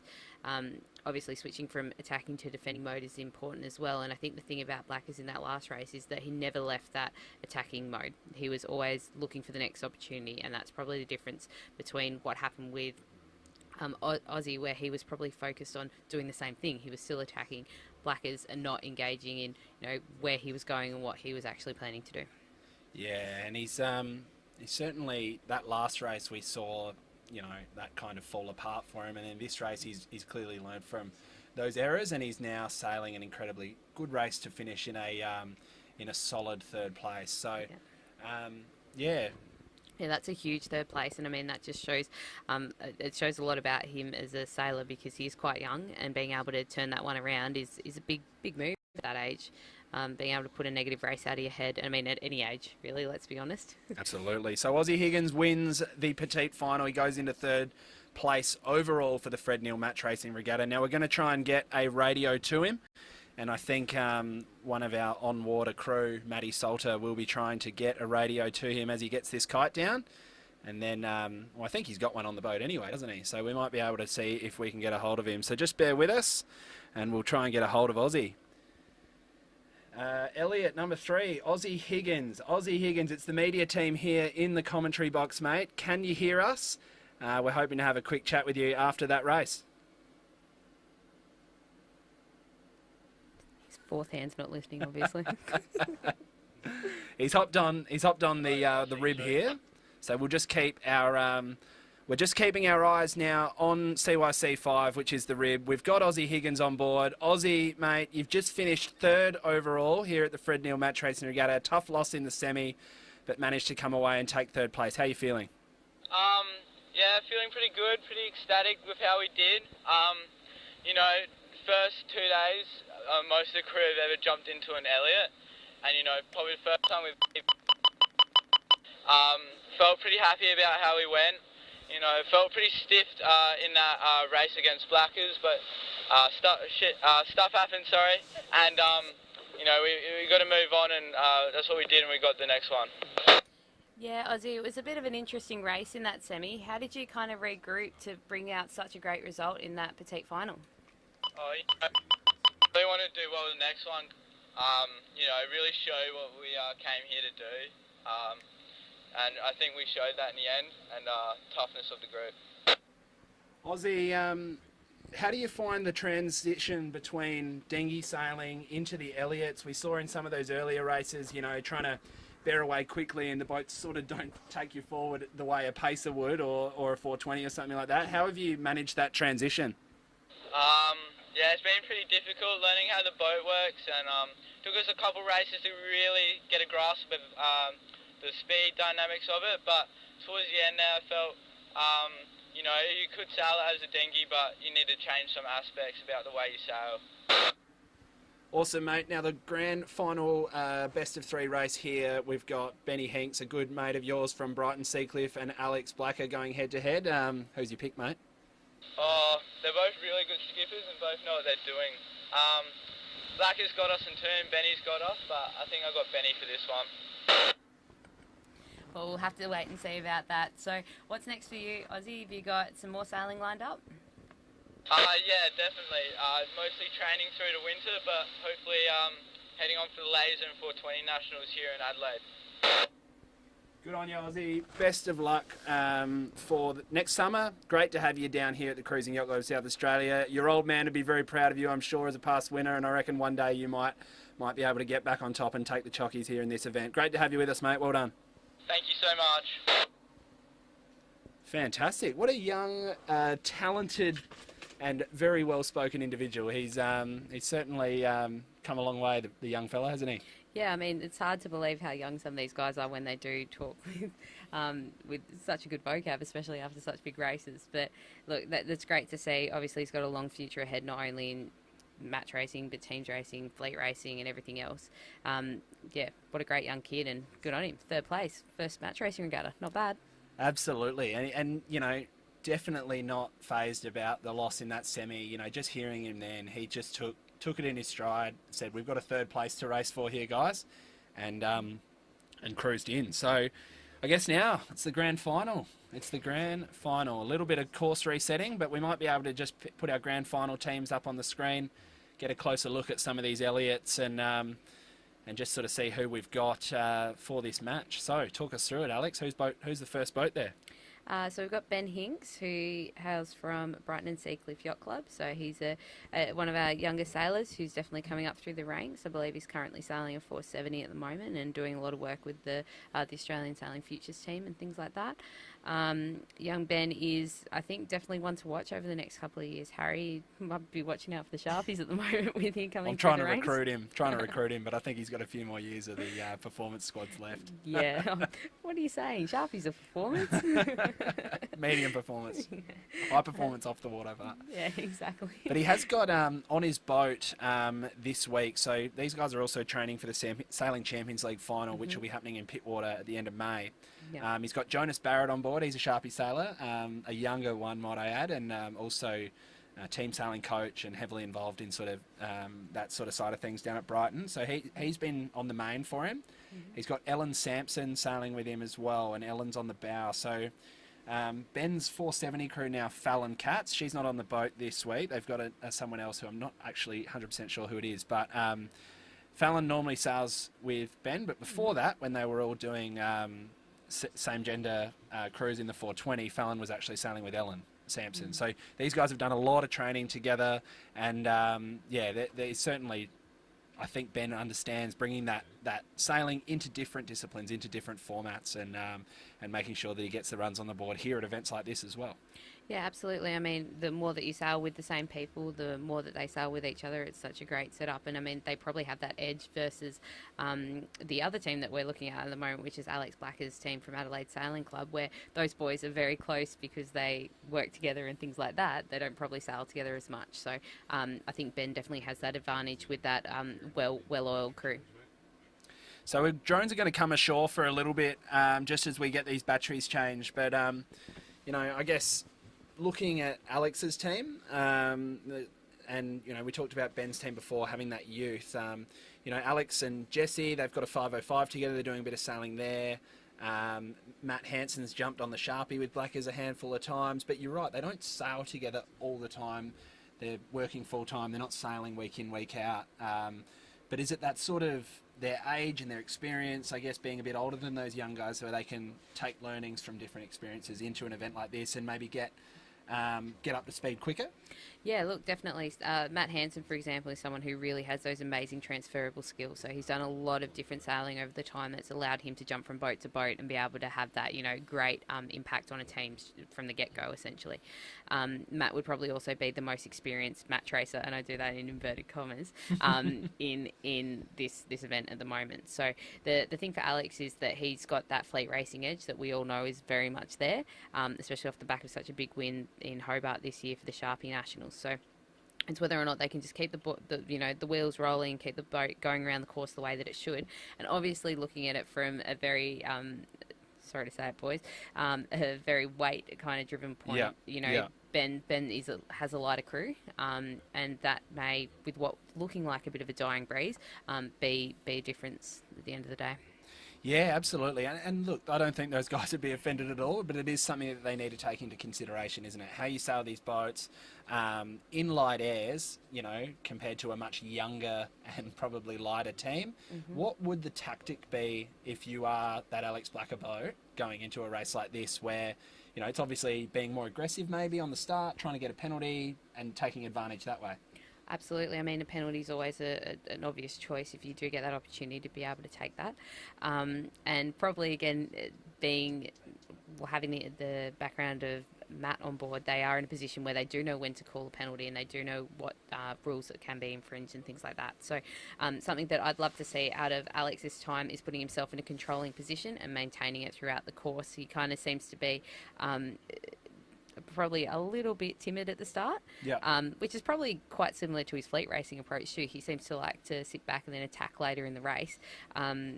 Play the long game a little bit, and that's probably not a match racing sort of not at all. feel. You can't play the long game, you've got to win it from the start for sure. Exactly. Well, it's only a 10 to 12 minute race at the end of the day, so it's something where you want to make sure that, you know, that you're putting yourself at the front the whole way through. So we're just sort of sitting here in the back of the bus at the moment, just having a bit of a chat while the sailors get themselves sorted. You know, there's a little bit of action happening now on the water. People are, you know, transferring crews over. There's a few boats that might be getting sailed back to the club now, and I think the course is being reset. We don't have any drones in the sky at the moment, so we apologise for the limited vision, but we look like we should be getting underway somewhat soon. Boat 3, Boat 2, you can sort of see them on screen there, and there we go. That's the 2 minutes until our 5 minute warning. So the birds will be getting back in the sky, and we'll be able to crack into it. So what's the play here? I think Ben Hinks gets the starboard entry. So what do you reckon he's thinking going into this one? Honestly, I'd just be aggressive if I was him. I'd just be coming in with full heat, keeping maximum boat speed and making sure that you're really hunting at this stage. Blackers will be trying to get either underneath his bow to avoid that scenario completely, or obviously the quick tack early to get into that dial-up position, which really becomes a bit of a 50-50 game depending on your boat handling. So again, aim is to maintain control enough to be able to start up again and keep rolling, to be able to peel out or to be able to back out. But backing out is a big risk if you haven't done it too often in these boats. Absolutely. And I know Ben Hinks has shown some incredible boat handling during this event. He's just such a pure helmsman, you know, and Black is, you know, is as well, I guess, to a degree. But just watching the way Ben goes about it, the training that he's doing, just the way he sits there and holds the tiller, the way he moves in the boat. You know, there's certainly some people that when you watch them sail, they just belong there. And Ben Hinks certainly is one of those guys. And I do think, you know, Ben's personality is a little bit more reserved. He is a little bit more, you know, very different to Aussie Higgins, like we talked about. He's a bit more aggressive on the water. That personality does show in his sailing as well. So maybe there's an opportunity here if he can get into an advantage position for Blacker to really take it to him. Yeah, I mean, Blacker has that kind of like devil on his shoulder at the moment, doesn't he? With well, actually, 3 devils on his shoulder with Matt, Jesse and Harry all on the boat with him. So yeah, they're not quiet, are they? Not at all. And they're definitely guys who'll push him. So that's probably something that is benefiting Alex at the moment, because I think to some extent he's probably a little bit more back of the bus, kind of lets things play out a little bit. Whereas those guys will be pushing him to really put himself out there at the moment. So that's there's really the 5 minute gun. There we go. And we've got that one rolling. Sorry to cut you off there, Alex. I just had to make sure our production team knew to hit the button. And I'm just going to hand this radio back to the guys up the front. There we go. Apologies for a bit of... All right, so we're underway. 4 minutes and 40 seconds to go. The jib's not even up there on the boat 3. They'll be... Oh, that's okay, because they're not racing. That's Aussie. You were right. They're not even racing. How am I going? 4 minutes, 25 seconds to go. They're either loyal fans or I don't know what's going on there, but I'd be straight back to the dock if I was those guys. I wouldn't be out here, especially with such a great live stream. Yeah, absolutely. They should just get the phones out and watch. So beautiful shot of the drone there. That's the committee boat on the bow. And we're a few seconds out of this, but nonetheless, the 4 minute gun will go at about 4:04. So just very for those viewers at home, about 4 seconds out, but that's all right. Very late to the line there from Ben. So let's see if Alex can actually use this to his advantage. He really wants to get across to the other side as quickly as he can, and ideally just stop him from entering. Yeah, geez, he's let that advantage go, unfortunately, there, Ben, and he's slow entering the box as well. So this gives he really just has probably taken most of that advantage away from himself by letting Alex just get into the box. Yeah, look, I mean, that's just that lack of experience in the match racing world, unfortunately for him. It just shows how important that such a small part of the race is when it comes to the bigger picture. And here we go. That is attack, and Blackers is now sending him out to the pin end. So straight to coffins. Wow, far out. Then yeah. Then Alex will get a yellow flag for the starboard entry next race. So he could do this bang bang if he uses it well, but let's not get ahead of ourselves. Yeah, we're a bit early. We know where you're putting your money. But yeah, I'd be rude if I didn't, right? So. I mean, what it also shows is there's a pretty big hole, obviously, just off to the right of the committee boat. So they really need to be conscious of that, especially on that last run where they're going to be using that little strip of water. Whether that's an ebb flow or something like that off the shore, or if it's just, breeze dying out for the rest of the day. You could see just briefly there in our picture-in-picture shot, we might be able to get that other shot back. Yeah, they're just hustling the line there, really, really tight. So you can also see on the drone shot, Alex just falling into him a little bit. So it's all about that boat control, and the umpires will be watching this one very closely, I reckon. Yeah, he's just getting sucked in there, isn't he? He's just not quite got the control that he probably is wanting there, and it may lead to Alex having to tack out here, and Ben really wants to be ready to go with him, which he's done. Bit of a stalemate they've ended up with there. Ben hasn't gone with him, so... No, he hasn't. I'd be really wanting to go with him. Yeah. I don't know about you, Harry. That's a risky move coming back on port when someone's going to have that much starboard advantage up their sleeves. He's kind of put himself back into the position he should have been in for the opposite boats at the start. Yeah, basically restarting with a minute and a half to go, and Alex gets the starboard entry. So time plays an interesting point here. What are you doing with a minute and a half to go? What's going through your head as a skipper? Personally, I'm looking out of the boat, looking out the course, because that's just the sort of person that I am. But look, here you're looking at time on distance, and hopefully someone in the boat is calling that for you and telling you how long you do actually have to that start and how long in distance you have to that start. So with those two numbers, you should be able to come up with a pretty good formula. But right here, I'd just be worried about closing this gauge. Like Alex Blacker has a really great advantage here being the starboard boat. It's going to put Ben in a bit of a tricky position where he's going to have to really get onto starboard quick smart. Driving around now using the committee boat there, and Alex Blacker hunting him down nice and closely. So as soon as he rounds the bottom of this this committee boat, 50 seconds to go. Way too early, I think, at this stage, Harry. And I think Blacker's realises that, hence why he's and he's going to try and do another lap around the boat, I think, perhaps. Yeah, I mean, that is definitely a tool that you can use. He's watched a few videos, I reckon. But, you know... run out of time, maybe. Yeah, and we've just seen at the start of that, at the start of this race, that corner hasn't got much breeze in it. So it's a risky move. 23 seconds to go now. We'll see if we can get the pin end of the line in picture as our drone moves a little bit more to the right. Hank's now following around the boat end. 10 seconds to go. Remember, we're starting on 4 seconds here, so... Good save from Ben. Very lucky save. And not much breeze out there at all. You can see the guys hiking down to leeward. Far out. That's a huge save there from Hanks, and he looks like he's already about 30 metres ahead. Yeah, he's really... I'm not too sure what was going on in Blacker's boat there. They were very low off that line. I don't know what's gone on there, if they were just worried about their heel or what, but that's really paid for Ben. We can see on this other drone shot as well, that forward advantage from Hanks. And it's very light. It's very light out there. We'll just switch cameras over, and we'll be able to see. It's the closest the two Mitten boys have been in ages, isn't it? Look at them. Well, if you got Jesse hiking down the leeward, it must be light. Yeah. So. Well, for the first time, actually, Ben's the only one sitting, I think, on the side of his boat as well. So, on the windward gunnel. So that goes to show, and he's a light fella, how light it is.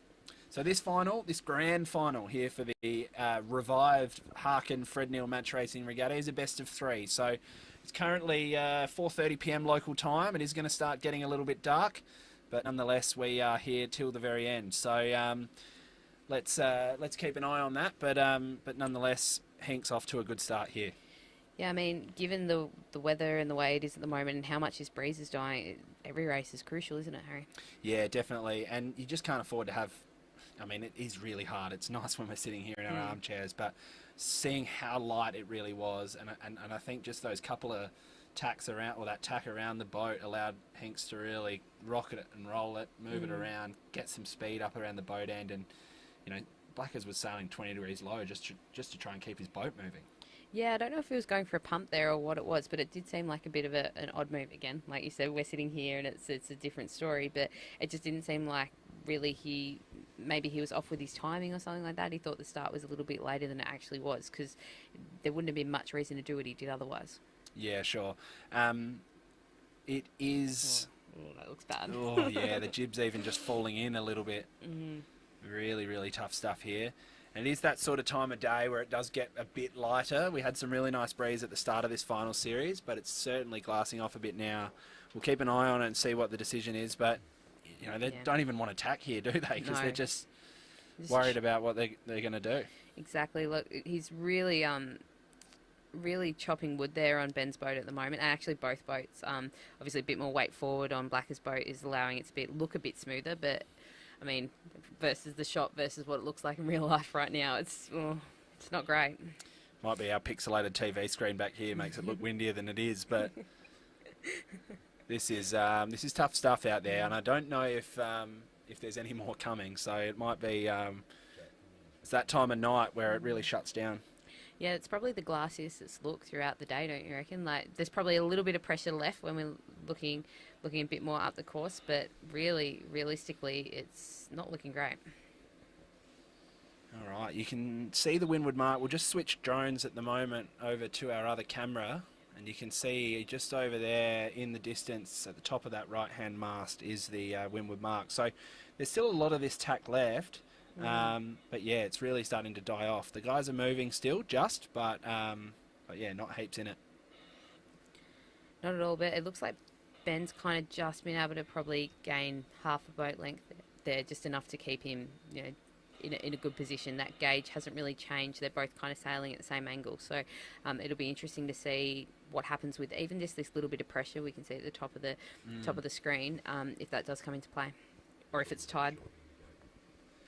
There's a bit of talk about shortening the gate coming through on the radio, and yeah, that certainly could be an option just to speed this one up. But I reckon even for the next race, they'll be bringing that windward mark in. They've got to try and get these races in. We have, you know, like I said, dragged on to about 4:30 at the moment. But yeah, it's certainly this isn't the thrilling sailing that you see on TV, is it? I mean, the Sail GP's heading off to San Francisco next weekend. That might be a bit quicker than this, but slightly, just maybe. But I think it's a really hard position for a kind of a race committee to be in at the moment, because, you know, you can shorten it, but then do you shorten it too much that it actually doesn't become a fair race for everyone? You're kind of in a really tricky position. I don't think I ever want to be a race committee member, to be honest.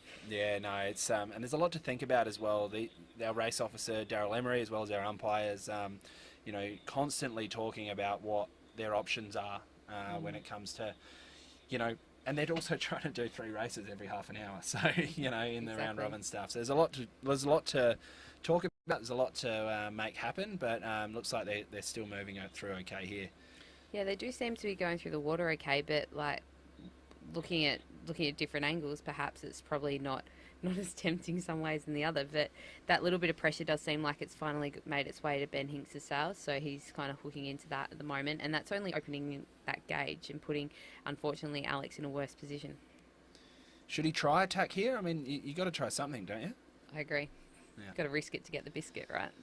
Yeah, there's no second place in match racing, that's for sure. Well, there is, but it's, you know, it's not worth anything, so...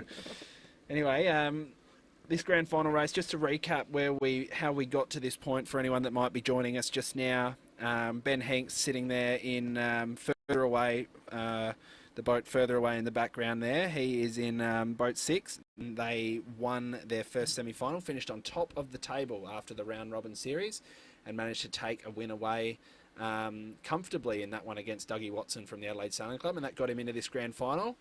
The boat closest to us at the moment, Alex Blacker from the Adelaide Sailing Club, was losing to Austin Higgins in the second semi-final by, a decent distance, and managed a hero moment on the final downwind to get him in here. So, yeah, certainly all to play for. Absolutely, and I mean, especially in this light breeze, anything can happen. Like the smallest gust or like a dodgy wave could really set you back, or put you forward. So it's going to be interesting to see how Alex does attack this, given they are that little bit behind, like they were last race, and whether or not he's going to just find his moment to attack, if it's at this top mark or down that first run. Yeah, I mean, it is an interesting conversation. He's got a bit of pace on there now. You can start to see him moving. There's a bit of swell, and he's starting to get a bit bow forward. Do you just, again, maybe it's that fleet racing mantra coming out for him, where it's a long race ahead. Yes, it's not long comparatively to fleet racing or anything like that, but he's still got a lot of time to make his move. And he might like the breeze out this side, and he's just going to hang in there and wait for his moment. Yeah, absolutely. I mean, look, it's hard to say from here, isn't it? But he's probably sailing a little bit lower and a little bit freer than Ben is at the moment, and I think that's probably the yachting experience on board that's brought that out. It's probably not something that Ben would be thinking in those modes as much. And then again, thinking that, there are a lot of layers to match racing. You've got your match racing, and then you've got keeping the boat going, also sailing a different type of boats you normally do. So there'd be a lot going through their minds right now, I imagine. Yeah, absolutely. So for those just joining us, any interstate viewers, that might not be familiar with how we've gotten to this point here in South Australia. We see out there at the moment the Elliott Sevens, new Elliott Sevens here from the Cruising Yacht Club of South Australia that are hosting this event. They've been landed here for a couple of years now, doing the SA Sailing League, a lot of other training and sort of events around, which have been a great asset to the club, to the state as well, which is fantastic. So we're now heading into this ley line, and yeah, Blacker fair distance behind. Is he getting some effect here, do you think, from Ben Hanks? There'll definitely be something, given how light it is out there. There wouldn't be, there's not too much to affect, unfortunately. But he looks a lot freer in the boat. They're a lot more crew weight forward. They have a lot more crew weight forward as well, just naturally. But they do seem to be sitting as a lot more of a united kind of group on the boat. Matt Hansen just coming up there trying to flatten the boat out a little bit. So maybe there is a little bit of reason. Yeah, exactly. That's what we like to see. Certainly a good sign. If you're seeing crew weight move to windward, I mean, the heavy guy's still down to leeward, but, Jesse's still hiking. Tell you what, if I was on the boat, I'd probably have my trapeze harness on out to the leeward side at the moment. I didn't know you could sail without a trapeze harness. I can't. I don't like hiking straps. Why do you think I'm here? No, that's very good. So, still a very slow race. It's still 2 laps, so still a lot of sailing to go here for the first and opening race of this grand final. And here's Ben Hanks on that close drone shot, and he's on the ley line here. So yeah, I mean, it looks like he could potentially be sailing a little bit freer, and I don't know if that's just a kind of, a nervous moment at the moment for them, but it looks like Alex is definitely sailing a little bit more away from the breeze and kind of keeping the boat moving through the water a bit better. So I don't know, is it nerves from Ben, or is it just kind of a 470 style of sailing? Not really sure. Yeah, let's see if we can get a closer shot of these guys in their boat. And there we go. We've got the pole coming out. That's Ellen Sampson there on the bow. Get a nice tight shot of these guys coming around the mark. Let's analyse this set, I reckon. There we go. Nice little bit of zoom. Pole's gone on beforehand, which is pretty standard with the symmetrical kites. They'll be setting out to leeward, I'd imagine. Yep, feeding it out there. And talk us through it, Alex. Well, I'd like to see a bit more windward sheet on at the moment. I don't know about you, Harry. But, they've got 4 people on here. Why is the jib still up? They can be dropping that immediately. The quicker they get that down in these light breezes, the quicker that kite is going to fly. We did see some, and again, it obviously each boat's a bit different, but we did see some of the boats in the qualifying trying to get that jib down early, and they were getting their kite stuck under it. So I suppose it comes down to getting that kite out and the jib down almost simultaneously. You've got that 4th person sitting there in the middle. Yep. And there's Blackers behind as well. So still very much in this race. Yeah, interesting from Blackers as well. They're all sitting to leeward. They're trying to go for a little bit more heel in the boat, and they're all sitting very far forward. Again, not something that we're seeing from Ben as much. Obviously, Ellen's up the front. She's not the biggest kid getting about. So we're wanting to see that weight move a lot more forward. And you can see it's kind of paying for Blackers at the moment. Yeah, it's such a delicate thing, downwind light air sailing. I think a person that a person once told me the second hardest thing in yachting is flaking the mainsail. but the first is light air jibing. So they weren't the kid of a sailmaker then. Yeah. I think it's more just saying that no one wants to do it, let alone that they can. Absolutely. They walk away too hard, not my job. But anyway. Yeah, if Not only you could jump off and pick me up at the top again, guys. Oh, I'm not a pro. I'm not a pro. You guys can do it. Yeah. No. So close one here of Ben Hanks. Beautiful shot there. You can see everyone just sort of trying to keep that kite full. Lovely drone shots here. This must be Kieran. He loves a nice tight drone shot. And we've got Jonas there to windward with the grey hat. Ellen in the red pants just underneath the spinnaker pole. Ben Hanks down to leeward. And it escapes me who the fourth crew member is. I do apologise to the Brighton Seacliff Yacht Club. But they're doing a fantastic job. I'd really love to see these guys sitting a bit more forward in the boat, and I think that's probably the only difference at the moment is that, having a look at the way or the profile of Blackers and his crew, they're all very low in the boat. They're going aero, they're going very to the middle line and to leeward, whereas the other guys are a lot more spread across the boat, and you can see that this is actually paying for Alex at the moment. It's allowing that kite to fill a bit more, giving them a bit more breadth of their angle. Beautiful shot here. How's that? Have a look at. You can even just see it in his eyes about what he's thinking about, what he's talking about. Geez, Jesse looks a bit ugly with a visor on, but that's okay. We'll just take a look at the other drone shot now as well. You can sort of start to see the separation there and the gate mark at the bottom. So there's a jibe coming soon, I reckon. Probably a bit early. What do you think? I'd agree. Obviously, they're thinking that left gate is the way to go. And he's going to stay with the blanket, so Alex is shaking her head. Would have gone further. Yeah, definitely would have gone further. They've put themselves into a second, put themselves in that second jibe position, and clearly, obviously, it's not a fast jibe move at the moment. Kelly Steele, thanks for that. We've got people monitoring the comments. So Kelly Steele, who's there on Ben Hanks' boat. So apologies to Kelly and everyone there, but big thanks for. We've got Maddie Salter passing that one on. So big thanks to her for letting us know. But yeah, she's certainly doing a great job. Another jibe here from Ben. And the kite, oh dear. We need to be feeding that one around in this sort of breeze. Yeah. Unfortunately, it's really getting that clue quite high, floating it through the jibe. It's really crucial. And always a hard time though when you're trying to pull up the jib, but having a look here on Blacker's boat, they've actually jibed the kite and then they'll go for the jib to get it set up for the next work, which probably again age and experience. But again, the jib, you can almost pull that up in this sort of breeze as you're going around the mark. It doesn't take long. Absolutely. And that's obviously right now. Kite coming in now there for Blacker's boat. They've seemed to have approached this mark with a little bit more pace. Tide seems to be bringing the boat. You can see them just pulling the tiller towards them then. So maybe the tide is having a little bit of an effect. Good shot here as we see them come around the mark. So Hanks with the advantage. One more lap to go here for grand final race 1. Yeah, that's really close up there. They're probably only a length or two apart, but wow, Blackers has done well to bring that in and get that inside advantage after that mark. Nice roll tack there from the Musto boat. That is Alex Blacker, Musto ambassador himself. Big fans of the show. And he has got his bow forward. Not a perfect tack, but not too bad there from Hanks, and this race is on.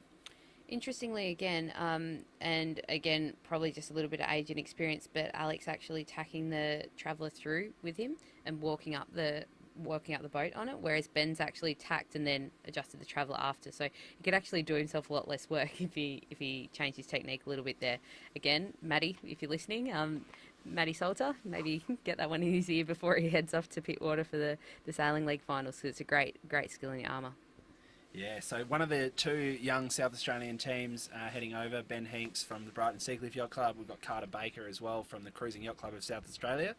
And I think the Cruising Yacht Club are also sending the wily veteran Robbie Doosan over there with Matt Hansen representing the TYC as well. So Matt Hansen, he seems to be a bit of a multi-club member. It doesn't matter, you just go for the highest bidder wherever his racing is. But, bit of a gypsy, isn't he? Yeah, a little bit. Yeah, he might sail for Grange Sailing Club next week. Yeah.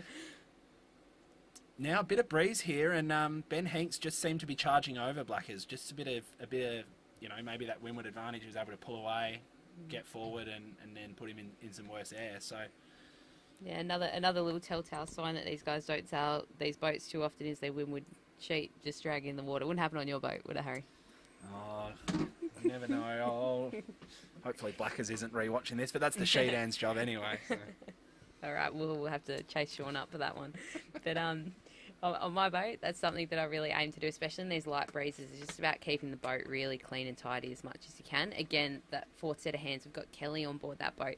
That's something she could easily do, and it's just those tiny little things that make a difference at the end. And if you listen to Matt Hansen long enough at a bar, he'll tell you that too. Yeah, indeed. Geez, Matt Hansen was just conversation guru today. No, any opportunity he had to talk to someone about match racing, then you'd see that person walk away to do something else, and all of a sudden his head's gyrating, trying to find the next person to talk to about his tactics. So, person or victim? Well, yeah, you take your pick. So, yeah, we can't see the windward mark. There is a little bit more breeze now, and it seems to be still that northwest maybe in there. So it's hard to tell when we're at this point in the on the coast. We're not well, I'm not really sure which way's north at the moment, but somewhere there on camera. So there's the mark on screen now. So advantage Hanks at the moment, you'd say? Yeah, absolutely. It's pretty much been a soldier's course for him in this race. So it'd be interesting to see if he can actually hold on to this one. He has open gauge, and he is forward now of Alex. So it'd be interesting to see how that plays out at this top mark. But a quick, clean tack, and then hopefully a good hoist should put him in a really commanding position down this last run. And yeah, being such a soldier's course as well, now that that's switched around, that Blacker doesn't really have much option here other than just to sit there, right? You know, he seems to be holding on just, but yeah, it's a bit of a challenge. Yeah, if that leg was any longer, you'd definitely be thinking to do something. But yeah, coming out and coming back in on that, it'd put you multiple lengths behind. Well, and Blacker came around the bottom mark and tacked. So that's representative of where our race is at the moment. Exactly. So, getting late at night here, and it is making it a little bit harder. So, but we've got a race on our hands. I'm not 100% sure of the protocol if they have to pull the pin, or just assume it's the team in the lead or whoever won the last race, for that matter. So, we'll have to wait and see. Kite's going up here on boat 6, and not too bad a set. Yeah. They're just making it harder for themselves than they need to at the moment. But I mean, again, nerves. We're in the lead on a race course that's a shifty race course and things like that. It's hard. It's hard to control these manoeuvres. But their teams have both done pretty well. Pretty light out there. And sounds like there might be some rain on the way. Is that right? I think we're touch and go. So a little bit of rain on the course, which may be why we saw a little bit of breeze up that work. Yeah, so beautiful sunset Looks here good, in Adelaide. Jeez, is there a better time to go yachting than this time of night in April? Probably. I could think of a few. Oh, but nonetheless, it looks good. It looks very, very good. So Alex Blacker just trying to close the gap here on Hanks. We saw him do it probably from a similar position. Maybe he was a little bit closer in that semi against Aussie Higgins. Yeah, it looks like, if they can continue to breathe ahead here, Ben, he may even get a jibe in ahead as well, which would be the ideal situation for them. So they don't want to drag themselves too much under Alex at the moment, which is what Alex would probably be hoping for, to just drag them up onto his line a bit more. Coming into prime time Sunday afternoon viewing here, ladies and gentlemen, if you've just joined us, we've got the grand final first race here, Ben Hanks versus Alex Blacker. There's a nice little bit of breeze there that Hanks is sailing into, and Alex Blacker trailing at the moment. So this was Ben Hanks' starboard entry, I believe. It's not really taking much of a toll at this sort of level of match racing at the moment, but he has had the advantage in this race and managed to control sort of from the outset. A jibe here from Blackers. Beautiful shot just on our other drone. If we can get that one across, you can start to see the separation there. And Ben deciding not to go with him. Yeah, he probably didn't consider how high that angle is coming back, which is quite significant compared to what they were on before. So it'd be interesting to see what happens or comes of this. But we did see that pressure come down the right side of the course, which is now the left-hand side of the course. And these guys seem to have just dived into a bit of a hole there, unfortunately. Yeah, geez, you can even see the skipper sitting in the boat. Must be light. Yeah, it must be frustrating.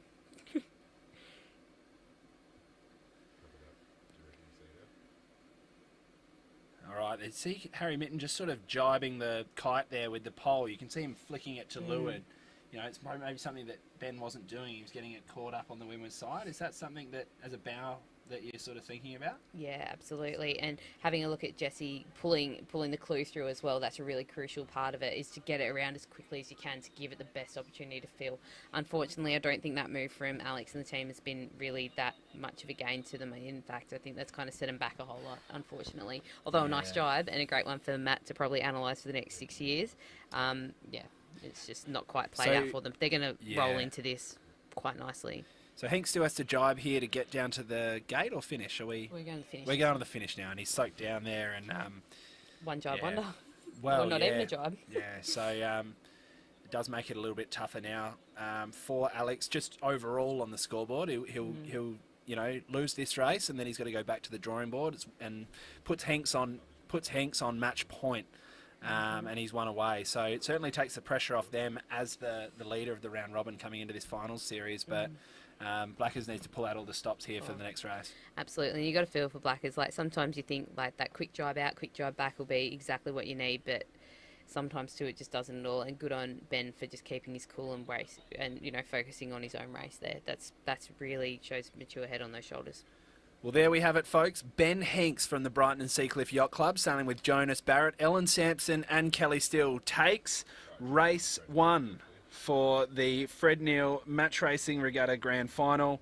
That scoreboard will update itself very soon there. But, yeah, Ben takes the race win and puts himself in a pretty nice position as we head into race 2. Alex Blacker, second place. Not good enough. It's not what you say when you sell Sharpies, though, is it? Well, second, you take a second in a Sharpie. Yeah, we had a few of that. them. Yeah, wouldn't be unhappy with that. Not at all. And this will be hard now for the team to pull themselves back together. I mean, they are racing against a young guy who's probably a lot less experienced than them. So getting their heads back in the game, putting themselves in a position where, okay, we're back to where we were at the start. We've still got to win 2 to win this whole thing. So it's really refresh and go from there. And I just really hope the boys can maybe do it, and then we get a 3-race series. Well, don't know about the weather though. Or the daylight, but nonetheless, it's certainly a challenging time of the night. But yeah, this is exciting stuff. There's a beautiful shot there of the Gulf St Vincent at dusk, or at twilight. Sorry, just a beautiful time of night here in Adelaide. Sun setting over the water. What more do you want? About 6 knots of breeze, Harry. Would be really good. Sorry for being an idealist. Yeah. It is beautiful though, isn't it? We are very fortunate here in SA to have such amazing sunsets and such beautiful places to sail as well. But yeah, sometimes that weather just does not like to play nice. Yeah, I mean, that drone shot looks like there's patches of breeze. But just sort of as we peer out the window here as well, it does make it a little bit hard to tell just with the way the sunlight's coming in. Sometimes it's just glare. But But yeah, it's pretty light. Yeah, a lot of tidal effect on the course at the moment with those tide lines across, but also it just looks glassy out there, unfortunately, or just beyond where they're kind of racing at the moment. So if you come closer to shore, it'd be better for everyone probably. But yeah, it's just not quite there. And I mean, good racing all weekend though, so you can't be too upset about it. So I'm just going to try and get some sort of readings. These are Parafield Airport. That's not what we want. Let's see if we can get out of harbour. A little bit of course resetting going on, and at outer harbour at the moment. I've actually got the start boat. It's on the move there. Is it? Oh no, just my eyes.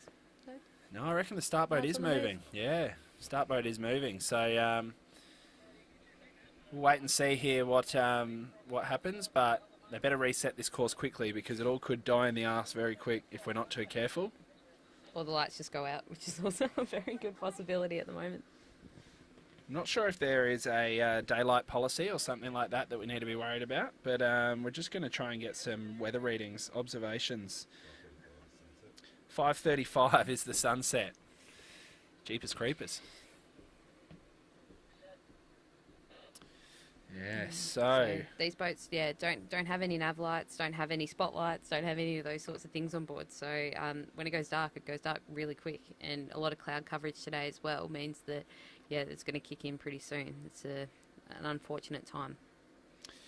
Or it might be a good time for Ben Hinks. I don't know. Well, We'll see. that's it. If he's got the win at the moment, and they have to pull it out, then I think that'll be it for him. But that's for the umpires and the race officer to determine, I would imagine. Again, something you just never want to be, hey, if you can help it.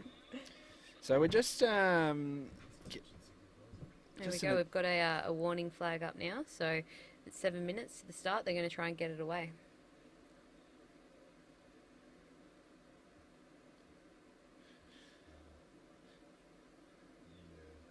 So it's interesting, Alex. I've just taking some readings. I can't get the black pole. I think the black pole at Outer Harbour is down at the moment. Yep. But Adelaide Airport is reading 12 knot gusts at the moment. Might 4:30 be the jumbo p.m. jets taking off or something. Yeah. Like that. As opposed to it's just really interesting, like how you can be in this little pocket of North Haven in 3-4 knots of breeze, but. Jeez, it's even look at the flags there, Alex. They're flying. There's breeze.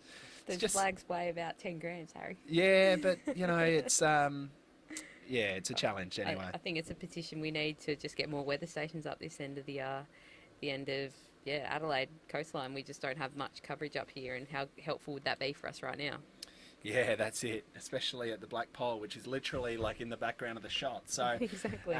We're coming up to our 5-minute warning signal sometime soon. Both our drones are in at the moment, just getting some battery changes, and then they'll be raring to go for the next race. So should be a really interesting race, this one. Blackers has it all to play for, and he certainly needs a win to keep this thing alive. He's got no choice. Tell you what, if you're the race committee, you probably want Ben Hinks to win this one, don't you? Just to try and wrap up the day. It's been a long day for these guys. Well, I just don't know if they're going to get another one in after this, to be honest with you. Like, that last race took quite a bit of time for a match race, so probably close to time limit. So, we'll see what happens to Ben. 3 seconds now to the 5-minute gun. There it is. And 5 minutes to go on the Harken starters stopwatch clock. Big thanks to Harken for all their support of this event, the revived Fred Neill Match Racing Regatta. Be really, really sticking close now to the line as best you can. So we will wait to get an eye in the sky just to be able to see what we're dealing with. But there's a little bit of breeze out there. Hopefully this is enough to just get them through the race. And we definitely need to get a camera in the sky, and we'll be able to see what the boats are doing. So we might be able to see from the start boat here, you can see the pin just creeping into screen on the right-hand side there. So we'll be seeing our entries soon. 10 seconds or so now to the prep signal, and then we'll start seeing our teams enter. Interestingly, Harry, I don't think that that camera angle has moved, but that pin is definitely moving. Yeah, the pin is moving. The pin is moving. Keep that in mind, sailors. So I think she is yeah. Still no boats entering yet. No. There we go. There we go. And there's Hanks and Blacker. Again, that light wind pocket at the start boat end seems to play again. And we're just crossing over to our drone now. 3.5 minutes to go. That really shows how light it is out there now, doesn't it, Harry? Yeah. I'd say, less than 5 knots of breeze, isn't it? Everyone's sitting down to leeward. Big clunky, it's a sports boat, but it's a clunky keeled boat, these Elliots in the light breeze. They don't get up and boogie until it's, 15 knots. So bit like the pace of dinghy, really, isn't well, it? yeah, absolutely. And a lot of these sailors are, in South Australia starting to get a little bit more time in these boats, but at the moment they're just trying to keep the things moving. 3 minutes to go. And I mean, that lighter weight in the boat has already shown that it is working. So we've got Ben was just able to quite easily get out in front of Blackers there. And he's now put himself back onto the right-hand side of the course where he'll have that starboard advantage when he either tacks or jibes back. So, look, it's going to be a really tough one for Alex here just to keep the boat going as fast as Ben's is. Yeah, certainly. Now let's have a look here. This is Ben just sort of heading out to this starboard side. He's managed to sneak past Blackers, and at some point he's got to turn around. So this will be an interesting one. But there we go now. So they're rolling into a jibe. A very slow, very big jibe there. There's a lot of tiller movement. Oh, yeah. Really wanting to be using your body weight as much as possible and keeping the crew weight unified throughout the boat. The more they can stick together, the more effect that they can have. And I think Blackers is doing a really great job of that with his boys at the moment. We'll just see if we can get a shot of the closer drone shot here as the two boats are playing. 2 minutes to go now. Have a look at that. Just circling each other. This is all a bit of a cat and mouse game, isn't it? Yeah, so again, we're seeing that these guys are probably moving their body weight a bit too quick on Ben's boat. That could be a tactic even. I'm not really sure what the gameplay is there, but it looks like on Blacker's boat, they're just that little bit more working together. See, that weight comes across all at once, and they're waiting for it to fall across, and then only Alex will get up and move across the boat. So that's showing that, I don't know, is it an experience thing, Harry? Yeah, for sure. It's always a tough one, isn't it? And here you're now starting to see the committee boat's just behind the stopwatch there, but there's a protest, no? I'm seeing a bit of chatter, and Hanks is just pulling away. So minute 12 to go, probably about 50 seconds time on distance to the line at the moment. Yeah, it's interesting, especially for you look at Ben's team as quite a light team. You think they'd be working a lot closer together and trying to move that weight throughout the boat a lot. That can also be something that will stop and start them heading into this line. So, we've really got to use the tools that are available to us, especially in these lighter breezes where we're not going to disrupt the foils and things like that. Or at least doing that as little as possible. So we'll start to get a shot of the start line as well. There's 40 seconds to go, not much breeze. And the start line will start coming into shot in a second. 34 seconds on the approach. Who do you want to be here, Alex? Neither of them. I want to be back at the club done back for at the day. bar. Yeah. Oh, no, I definitely want to be in Ben's position here. I think, unfortunately, Black is just a little bit too slow there with only 18 seconds to go. But it's really going to be boat control here. Can Ben keep Blackers out, but also keep his boat rolling enough? And that's the key thing with 10 seconds to go. Yeah, it's timed it well here, Ben. They've done really well. Now there's a time, though, to pull that trigger, get the boat rolling. Yeah, it's still boat length below the line when the gun goes. Yeah. And we can see that, though, can't we? We can see that. I don't know about their transits, but ours are pretty good. So absolutely. So he's just trying to come up to his line here, maybe lee bow a little bit. Yeah. Blackers has stayed patient, kept his speed, and he's managed to just slide in nicely to windward and an early tack out. So, right call? Hard to tell. I probably would have stayed a bit longer and let that gauge close in a bit. Yeah. Hopefully affect Ben a bit more. But, he's going to have to throw everything at it now. He's one down in the final. Now Hank's starting to roll over, which we'll be able to see. Contesting, against a boat with a lot less weight in it. And, the thing that the Blackers and his crew have got to do at the moment is just keep that boat powered up as best they can. Like, they can do that. They can shape the sails the way that they need to, and they've got the great think tanks of Matt and Jesse on board to do it. So that shot kind of shows that they're doing that right now. Yeah, absolutely. It's and you can't just throw this into attack and call starboard, can you? You're probably too close for that one. Well, you could give it a go. Give it a go, why not? A bit of bumper boat action. Never He's hurt paying anyone. the damage deposit. Alrighty, boat's heading towards screen now. That is number 2. That's Alex Blacker. Probably at the disadvantage here, we reckon. And we can see one crew member down to leeward. So the breeze, that's always a good indicator of the breeze strength at the moment. They are moving nicely through the water, but they have been pretty slow and pretty challenging manoeuvres with tack sets, drops, jibes, all the rest of it. So unsure of where our ley line is, but these guys, pardon me, just heading into shore and trying to get bow forward and climb up, gain that advantage and flop back the other way. Yeah, it's a real tough one for Alex here. Like, Ben's just got the option to kind of close in on him. He can pull away, keep the boat rolling faster and just stop him from tacking. You can send him back to the dock at this stage, unfortunately. We've seen that a little bit with some of these younger sailors where they more or less are used to that that sailing where they, that team sailing where they sail boats off the course. And And in match racing, there's only one boat to beat, so you can take them all the way to semaphore if you really want. But at some point, you've got to come back too. Absolutely. I mean, having grown up in Sydney Harbour and doing a lot of match racing up there, you see it all the time, and you know people split around the islands and things like that are scattered throughout the harbour, and it can be really quite interesting because you sit there and think like, mate, if you're taking him out there, you've got to come all the way back too. Like you're only making it harder for yourself. So, it's an interesting tactic. It's probably it is a teams racing tactic more likely, but it also just shows that lack of experience in the match racing world, probably where they could go for a bit more close boat manoeuvre and make much more of an effect.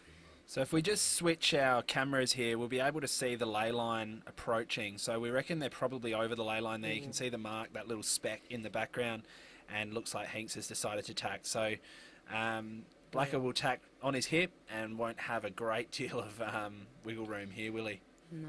It looks like he might have sailed into a bit of a hole there or a bit of a wave. I'm not too sure what happened there to Alex, but definitely allowed Ben to just extend a little bit. It is getting late here in Adelaide. It's 5:03, roughly half an hour till sunset, so not a huge amount of daylight left. It has been a long, very long day and a long weekend here at the Cruising Yacht Club of South Australia for the Fred Neill Match Racing Regatta. You know, Alex, the last time the Fred Neill Match Racing Regatta was held, the iPhone hadn't been invented. That's how long it's been. It's quite a while ago, isn't it? 2007, early 2007. I reckon the iPhone was released later that year. Wow. So who would have thought? That's a bit of pre-game research that I've been doing. Wow, you would have been sailing paces back then. Like you would have been squishing into a pacer for a manual. No, I reckon, geez, what was I doing towards the end of the 2006-2007 sailing season? You would have done like 15 Sharpie Nationals by then, though, wouldn't you? I actually just finished my first Sharpie Nationals that summer at the Largs Bay Sailing Club, just down the road. So got hooked ever since. But no, it has been a long time, and it's just fantastic that this event is back. Match racing is back in South Australia. So any interstaters that are watching, are listening, plenty of your mates, Alex, that you grew up sailing with, get them over here next year because this event is only going to grow from here on. We should make it the gather round of the sailing. gather round of match racing. Yeah. I'll give Mally a call, see if he wants to throw some cash behind it. If you're watching Premier Malinauskas. But no, it's exciting. Spectacle, you know, another part spectacle. Of SA. Look at the beautiful sunset. You don't get that at Adelaide Oval. That's it. That's certainly it. Beautiful shot there. Ben Hanks sailing into the top mark. This is a 2-lap race, and this is the first leg at the moment. But a comfortable lead here for Hanks, a very talented young sailor from the Brighton and Seacliff Yacht Club, and he's, geez, what a shot. This is beautiful stuff. Let's watch this tack nice and closely. So the crew come over. Kelly moves through the boat. No. Probably Ellen came up a bit quick there, didn't she? She's got to be patient. Yeah, I think that, and again, obviously being the bow woman in this situation, she wants to get up there and get that pole out, but a kite can fly without one of those sometimes, and she could human pole it for a bit and allow the boat to finish that manoeuvre, because that's that little bit of edge. I mean, probably not in these days. There you go. Did the same thing as Harry's well. done the same thing. They're just too keen to get up there and do their jobs, which, I mean, for Harry's probably not as bad because he's got the counterweight of Jessie. But that doesn't exist, unfortunately, on Ben's boat in the same way. They've closed the gap here, Blackers. They're just like schmick with their roundings, aren't they? They're just really, that's where it's paying. And these two clubs really, these groups of sailors. Actually, I think we've got a kite issue on Ben's boat. It's split through the forestay there. If we just get a closer shot on boat 6 there from our drone pilot, might be able to just see up the rig. Just up the rig. Tilt that camera up for us there, Jack. Or Kieran. Yeah, it's through the forestay. That is not fast. No. And that's why you can see the foot of the kite's almost hitting in the water. So that just means they probably didn't unwrap around the spreaders once they were going into the top mark. So again, four sets of hands, guys. These are the things that we want to eliminate as best we can. So will it resolve it here in the jibe, or it could? Wait and see. So still not much breeze. Not much breeze is the issue right now. Oh gosh. Yeah, that is still. Man, it's tough to watch them when they're the younger ones, isn't it? Seeing that happen. Yeah, no, it's still. I reckon it's still 3. You just see where it is on that top batten compared to Blacker's boats, just that little bit higher. So we might see the red kite close the gap here, and we are running out of daylight. So this isn't the grand final of 2010 where you can come back next week. I reckon if they have to call it due to light, then whoever wins this last race might win the final. We'll have to get confirmation from the umpires on that one. It looks like they're just not pulling it up far enough up the mast. Maybe they just think they're at the top and they're not quite there. But again, it's easy to throw these suggestions out from here. Yeah, we've just sort of, I think with the Elliots, we've seen that if the kite's not all the way up, that the head moves forward and it actually comes away from the rig. But that clearly is against the mast at a lower point. You can see the kite's really bagging, isn't it? Yeah, at that and that luff. Might be some good prawns out there. Might trawl something else in Petite. But it's not catching, is he? Maybe this is actually quicker. Oh, I don't know. I wouldn't be advertising it. You can try it if you want. Oh, I'll give it a go. Maybe Blackers could give it a go, see if it works for him. Yeah. Another one again though. Experience or that older age. I mean, they're pulling the jib up now, but that was dragging in the water. It's just these little things that make the difference. Obviously, Ben's sailing super well, and the team sailing well enough to keep the boat rolling. That those things aren't affecting them as much. But it could be the difference between extra boat length where they have that extra pressure off them. This mark is definitely favoured. This one is going round. I reckon you're right. It's been hard for the race committee. They had to get the race away quick, so I think they moved the marks as they could. They've probably just floated back into their positions, but beautiful gold sort of reflections there on the water. It is late in the day here in Adelaide, 5:08 p.m. local time.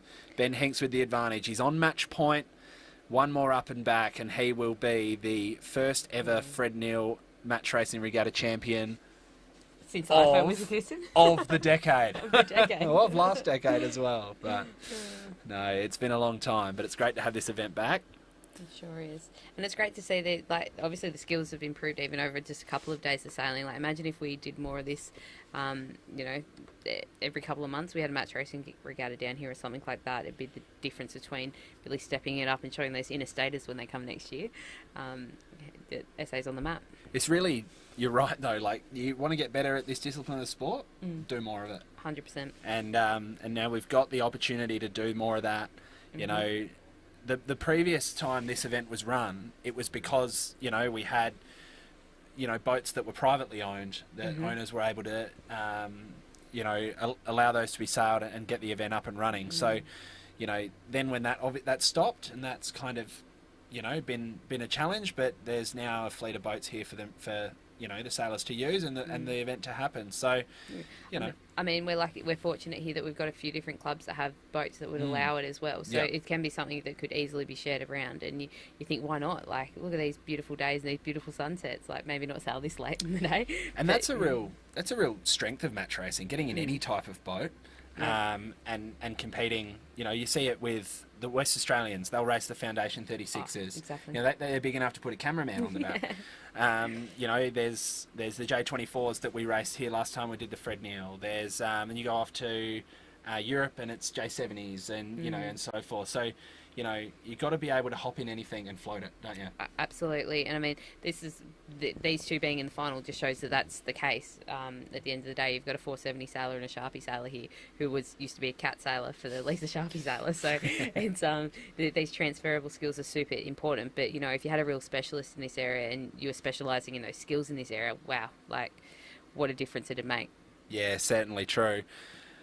Beautiful shot of the sunset there. We're in Adelaide. The sails glowing orange. Ben Hinks with the lead at the moment, and we reckon he's got a nice little advantage as they head into this top mark. Still probably 2 tacks to go for Ben. Just looking at one of our other camera angles. There's the there's the Alex mark, has gone and the for it mark's there. in screen, and Alex has gone for it. So. Yeah, I don't know about you, but I'm a real sucker for wanting to get to the mark before I attack. So I would be probably going down the Ben path here by sucking into it a bit more, but. Obviously, Alex doesn't have much choice there, unfortunately. He's got to try something. Yeah. This could be it, though. I mean, it saved him last time, that final ley line. I wouldn't be, one race up and this far ahead in the final. I wouldn't be going too far if I was Ben, and that's evident there. Well, he's given him a sniff now.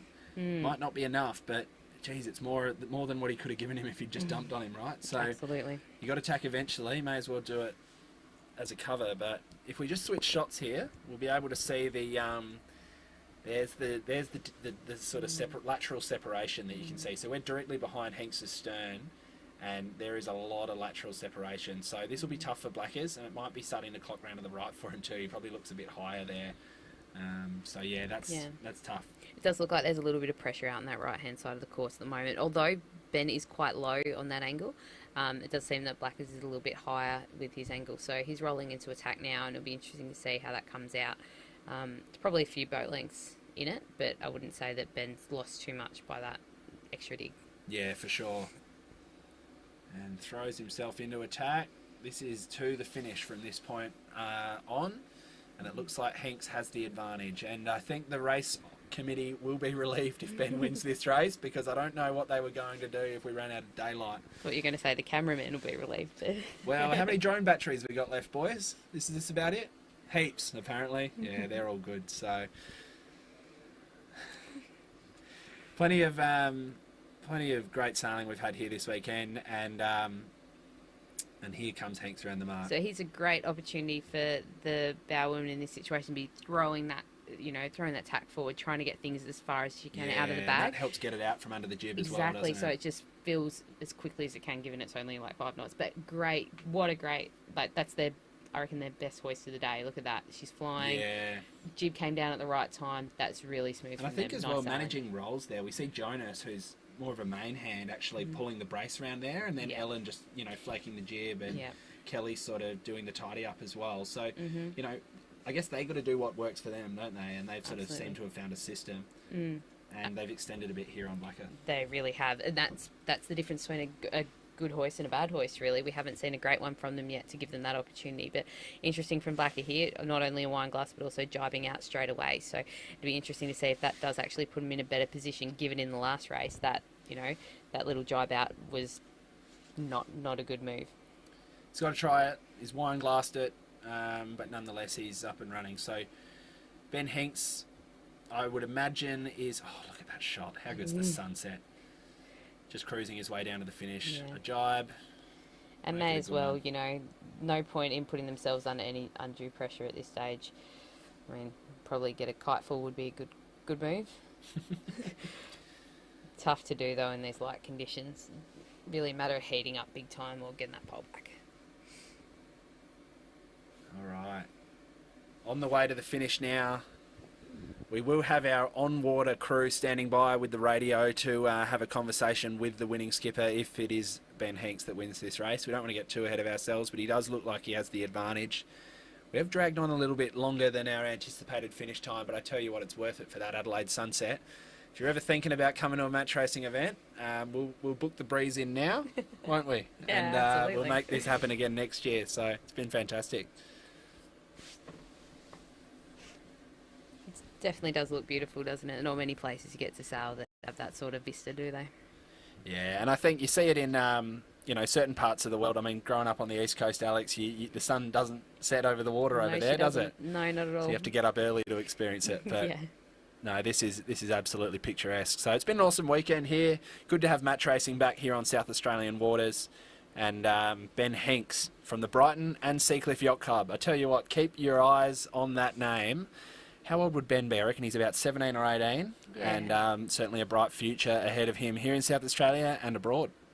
Absolutely. It just goes to show that, the more these young guys do, the better that they're going to get. And, if you can transfer your skills across dinghies to small yachts, it could happen into big yachts. And then, gosh, who knows what's next, If he wants to keep going all the way to the top, it's definitely an opportunity for him. So if we just switch our shot, we can see that in the background there we've got the committee boat just to the left of screen. So there is another jibe in this for Hanks. And geez, it is light, isn't it? Far out. So we'll switch back now and we can see him going through this jibe that looks like the pits, doesn't it? Far out. You've really got to give it to Harry Minton, who's really pushing that pole through. He's under the bow there. He's under the bow there. Yeah, got it free. Sorry, go on, Alex. No, that's well in the water. It's a bit of a major for them at the moment. Be running up as quick as you can, because that could be the difference between them winning this event. Is that issue we were talking about with the mast. If we just take our drone shot up a bit, I reckon it's still... I'd be doing a run up there, Ellen, if I were you. Oh, it's still tucked, isn't it? Yeah. Far it's out. either that or they're just not knowing that it needs to go further up the rig, but... Oh man, They've got it free of the bow. I'm sure there's 4 sets of parents at the moment with their with their their throat in their stomach or whichever way it is. But Well, Jonas's, no one I needs hope that. he's watching, but Jonas Barrett's old man's actually in the car next to us watching Oh, from his good. car. So he's probably, I wonder if he's, he Is he came still down in to there? get a, Is well, he I okay? don't know. He Should might we be. check on him? Welfare check. Oh my goodness. We'll just switch shots and we can see the finish line just slowly approaching Ben in the distance there. Oh, great shot of the finish in picture. And Ben Hanks. He started this event, not a hot favourite, but certainly one of the sailors that everyone had their eyes on. He's been doing a lot of sailing and he's come in really well prepared. This is probably the best preparation he can take into the Sailing Champions League next month. And Absolutely. And he's done really well. Kite's not flying, but he's drifting towards the line. I don't know what it is, but it's working. You've got to be happy with that sometimes. But look, if Blackers had a bit more runway, I think this would be a very different finish. So good on Ben and the team for keeping this together. So here's the finish. We've got a beautiful shot here of them crossing the line. Get rid of that picture in picture and we'll see them celebrate.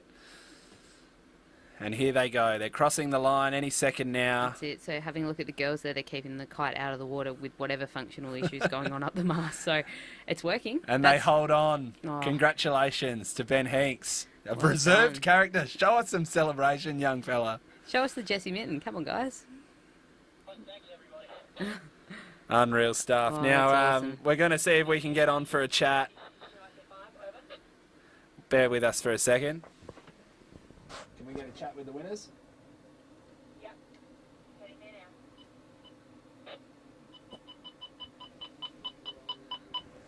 now. All right, guys, just ignore those beeps in the background. We are getting on for a chat with Ben Hanks, the winning skipper. And this is fantastic. Let's see if we can have the conversation on the boat with a handheld or something. But it'd be really good to chat with him and his crew. Fantastic effort from this young sailor. And the whole crew. I mean, at the end of the day, he wouldn't be able to sail that boat without. He wouldn't be able to sail the boat without them. So it's great to see here that we've got Ben coming alongside Maddie Salter, who's one of the coaches who's from down here. She's been working a lot with these guys, especially as they do the light mornings before they head into the Champions League. But what an awesome effort. I mean, at the end of the day, these guys have really pulled one out of the bag, I think, and pulled the kite out of the water. All right, ladies and gentlemen, we are here. Ladies and gentlemen, we are here on the water, thanks to VHF Radio, with the winning skipper from the Brighton and Seacliff Yacht Club, Ben Hanks. Ben, congratulations, mate. Pretty tough conditions out there. How'd you go with it? Yeah, it was getting quite hard towards the end there with the wind dying out, and they were catching us, so happy to get across that finish line first, just there. And Ben, that was some awesome racing there. I mean, it would have been really hard to keep you cool. How'd you keep your head in the game on that one, given, you know, your kite was in the water going under the bow a bit at the end? What managed to keep you chilled enough to take the win? I think just staying focused on getting towards that finish line. Like, they split off to the other side of the course there, and we just sort of had to sail the quickest route to that finish, which was kind of to direct to there once the wind died out. So Ben, you've got a bit of a program coming up. Been doing a lot of 470 sailing with Fallon, and you guys are representing Brighton and heading off to the Sailing Champions League final next month. How's your preparation going for that? And you're obviously enjoying sailing these Elliots. yeah, we came into this event looking just for some practice in the Elliots. Unfortunately, Fallon was sick, so we've had Kelly come in as a backup for her this weekend. We probably need a little bit more training in the Elliots just to get our boat handling down, but our tactics and strategy sort of side of things is looking pretty good. Well, mate, you know, pretty bloody proud of you. You've done an awesome job. Yeah, any more questions from your end, Alex? Yeah, I just want to hear about what's happening next. So you've got the Sailing Champions League coming up. Do you reckon any of the skills you've got from this weekend are going to help you out there? When it comes down to sort of like the final, it might end up being some match racing scenarios, so looking to take some of this experience into that. Well, good on you, Ben. We'll let you get back ashore. I'm sure you're running out of a bit of daylight. Congratulations on the win, mate, and best of luck for the next few weeks and for the years ahead. Thank you. Well, we apologise for a little bit of the radio feedback, but we're working with the technology that's available to us. We'll see if we can get a nice, beautiful, beautiful shot of North Haven there. Alex, what have you made of this event? Oh, it's been awesome, hasn't it, to see these guys come through. I mean, the young guys prevailed at the end, which I'm sure they're very stoked about. And having been that young person for a very long time, it's always nice to get a win over the more experienced ones. But look, it just goes to show that at the end of the day, it doesn't matter what class you come from or what you're doing. You know, we can all come back on this level playing field and add in some match racing on top of it and look at the awesome regatta that we get to have. Absolutely. Well, the call to arms is on. There's us. We're still sitting here in our van in the corner, but the call to arms is on for the next, I guess, few years. But yeah, the Fred Neill Match Racing Regatta here in South Australia. We certainly hope for this event to be bigger and better in the years to come. So if you're watching from interstate or somewhere else in South Australia, make sure you're a part of this one in the years to come. Match racing's alive and well in SA. And thank goodness for that. Thanks, everyone. Big thanks, obviously, to our broadcast team. Jordan Roberts managing the production, a fantastic bloke and a great asset to the Down Under Sail team. Kieran Cowley, one of our fantastic drone pilots here today, has done a sensational job. Of course, Jack Fletcher as well, Fletcher Media. Follow him on Instagram for all of his mountain biking photos. It's about time he starts posting more about sailing, but maybe we'll give him an excuse this weekend. And of course, Alex South, I'll say, or Southie, I always call you, Alex Alder. Thank you again for jumping in the hot seat with us. It's been fantastic. No worries at all. Always happy to call some racing, and it's great to see some match racing here, something I actually know something about. Absolutely awesome. Obviously, a big shout out as well to the chief umpire, Wayne Thompson, his umpires, Tim Went, Simon Irving and Andrew Waterman, and of course the race officer to Daryl Emery, Greg Allison, Matty Soldier of the Cruising Yacht Club of South Australia. Got to give the shout outs to those guys. They've put an awesome event together. And Harken. Of course, last but not least, Grant Pellier and the team at Harken Australia for supporting this event and being a big part of what we do at Down Under Sail and making it happen. So thank you, ladies and gentlemen, and I guess we'll see you next year. See you then.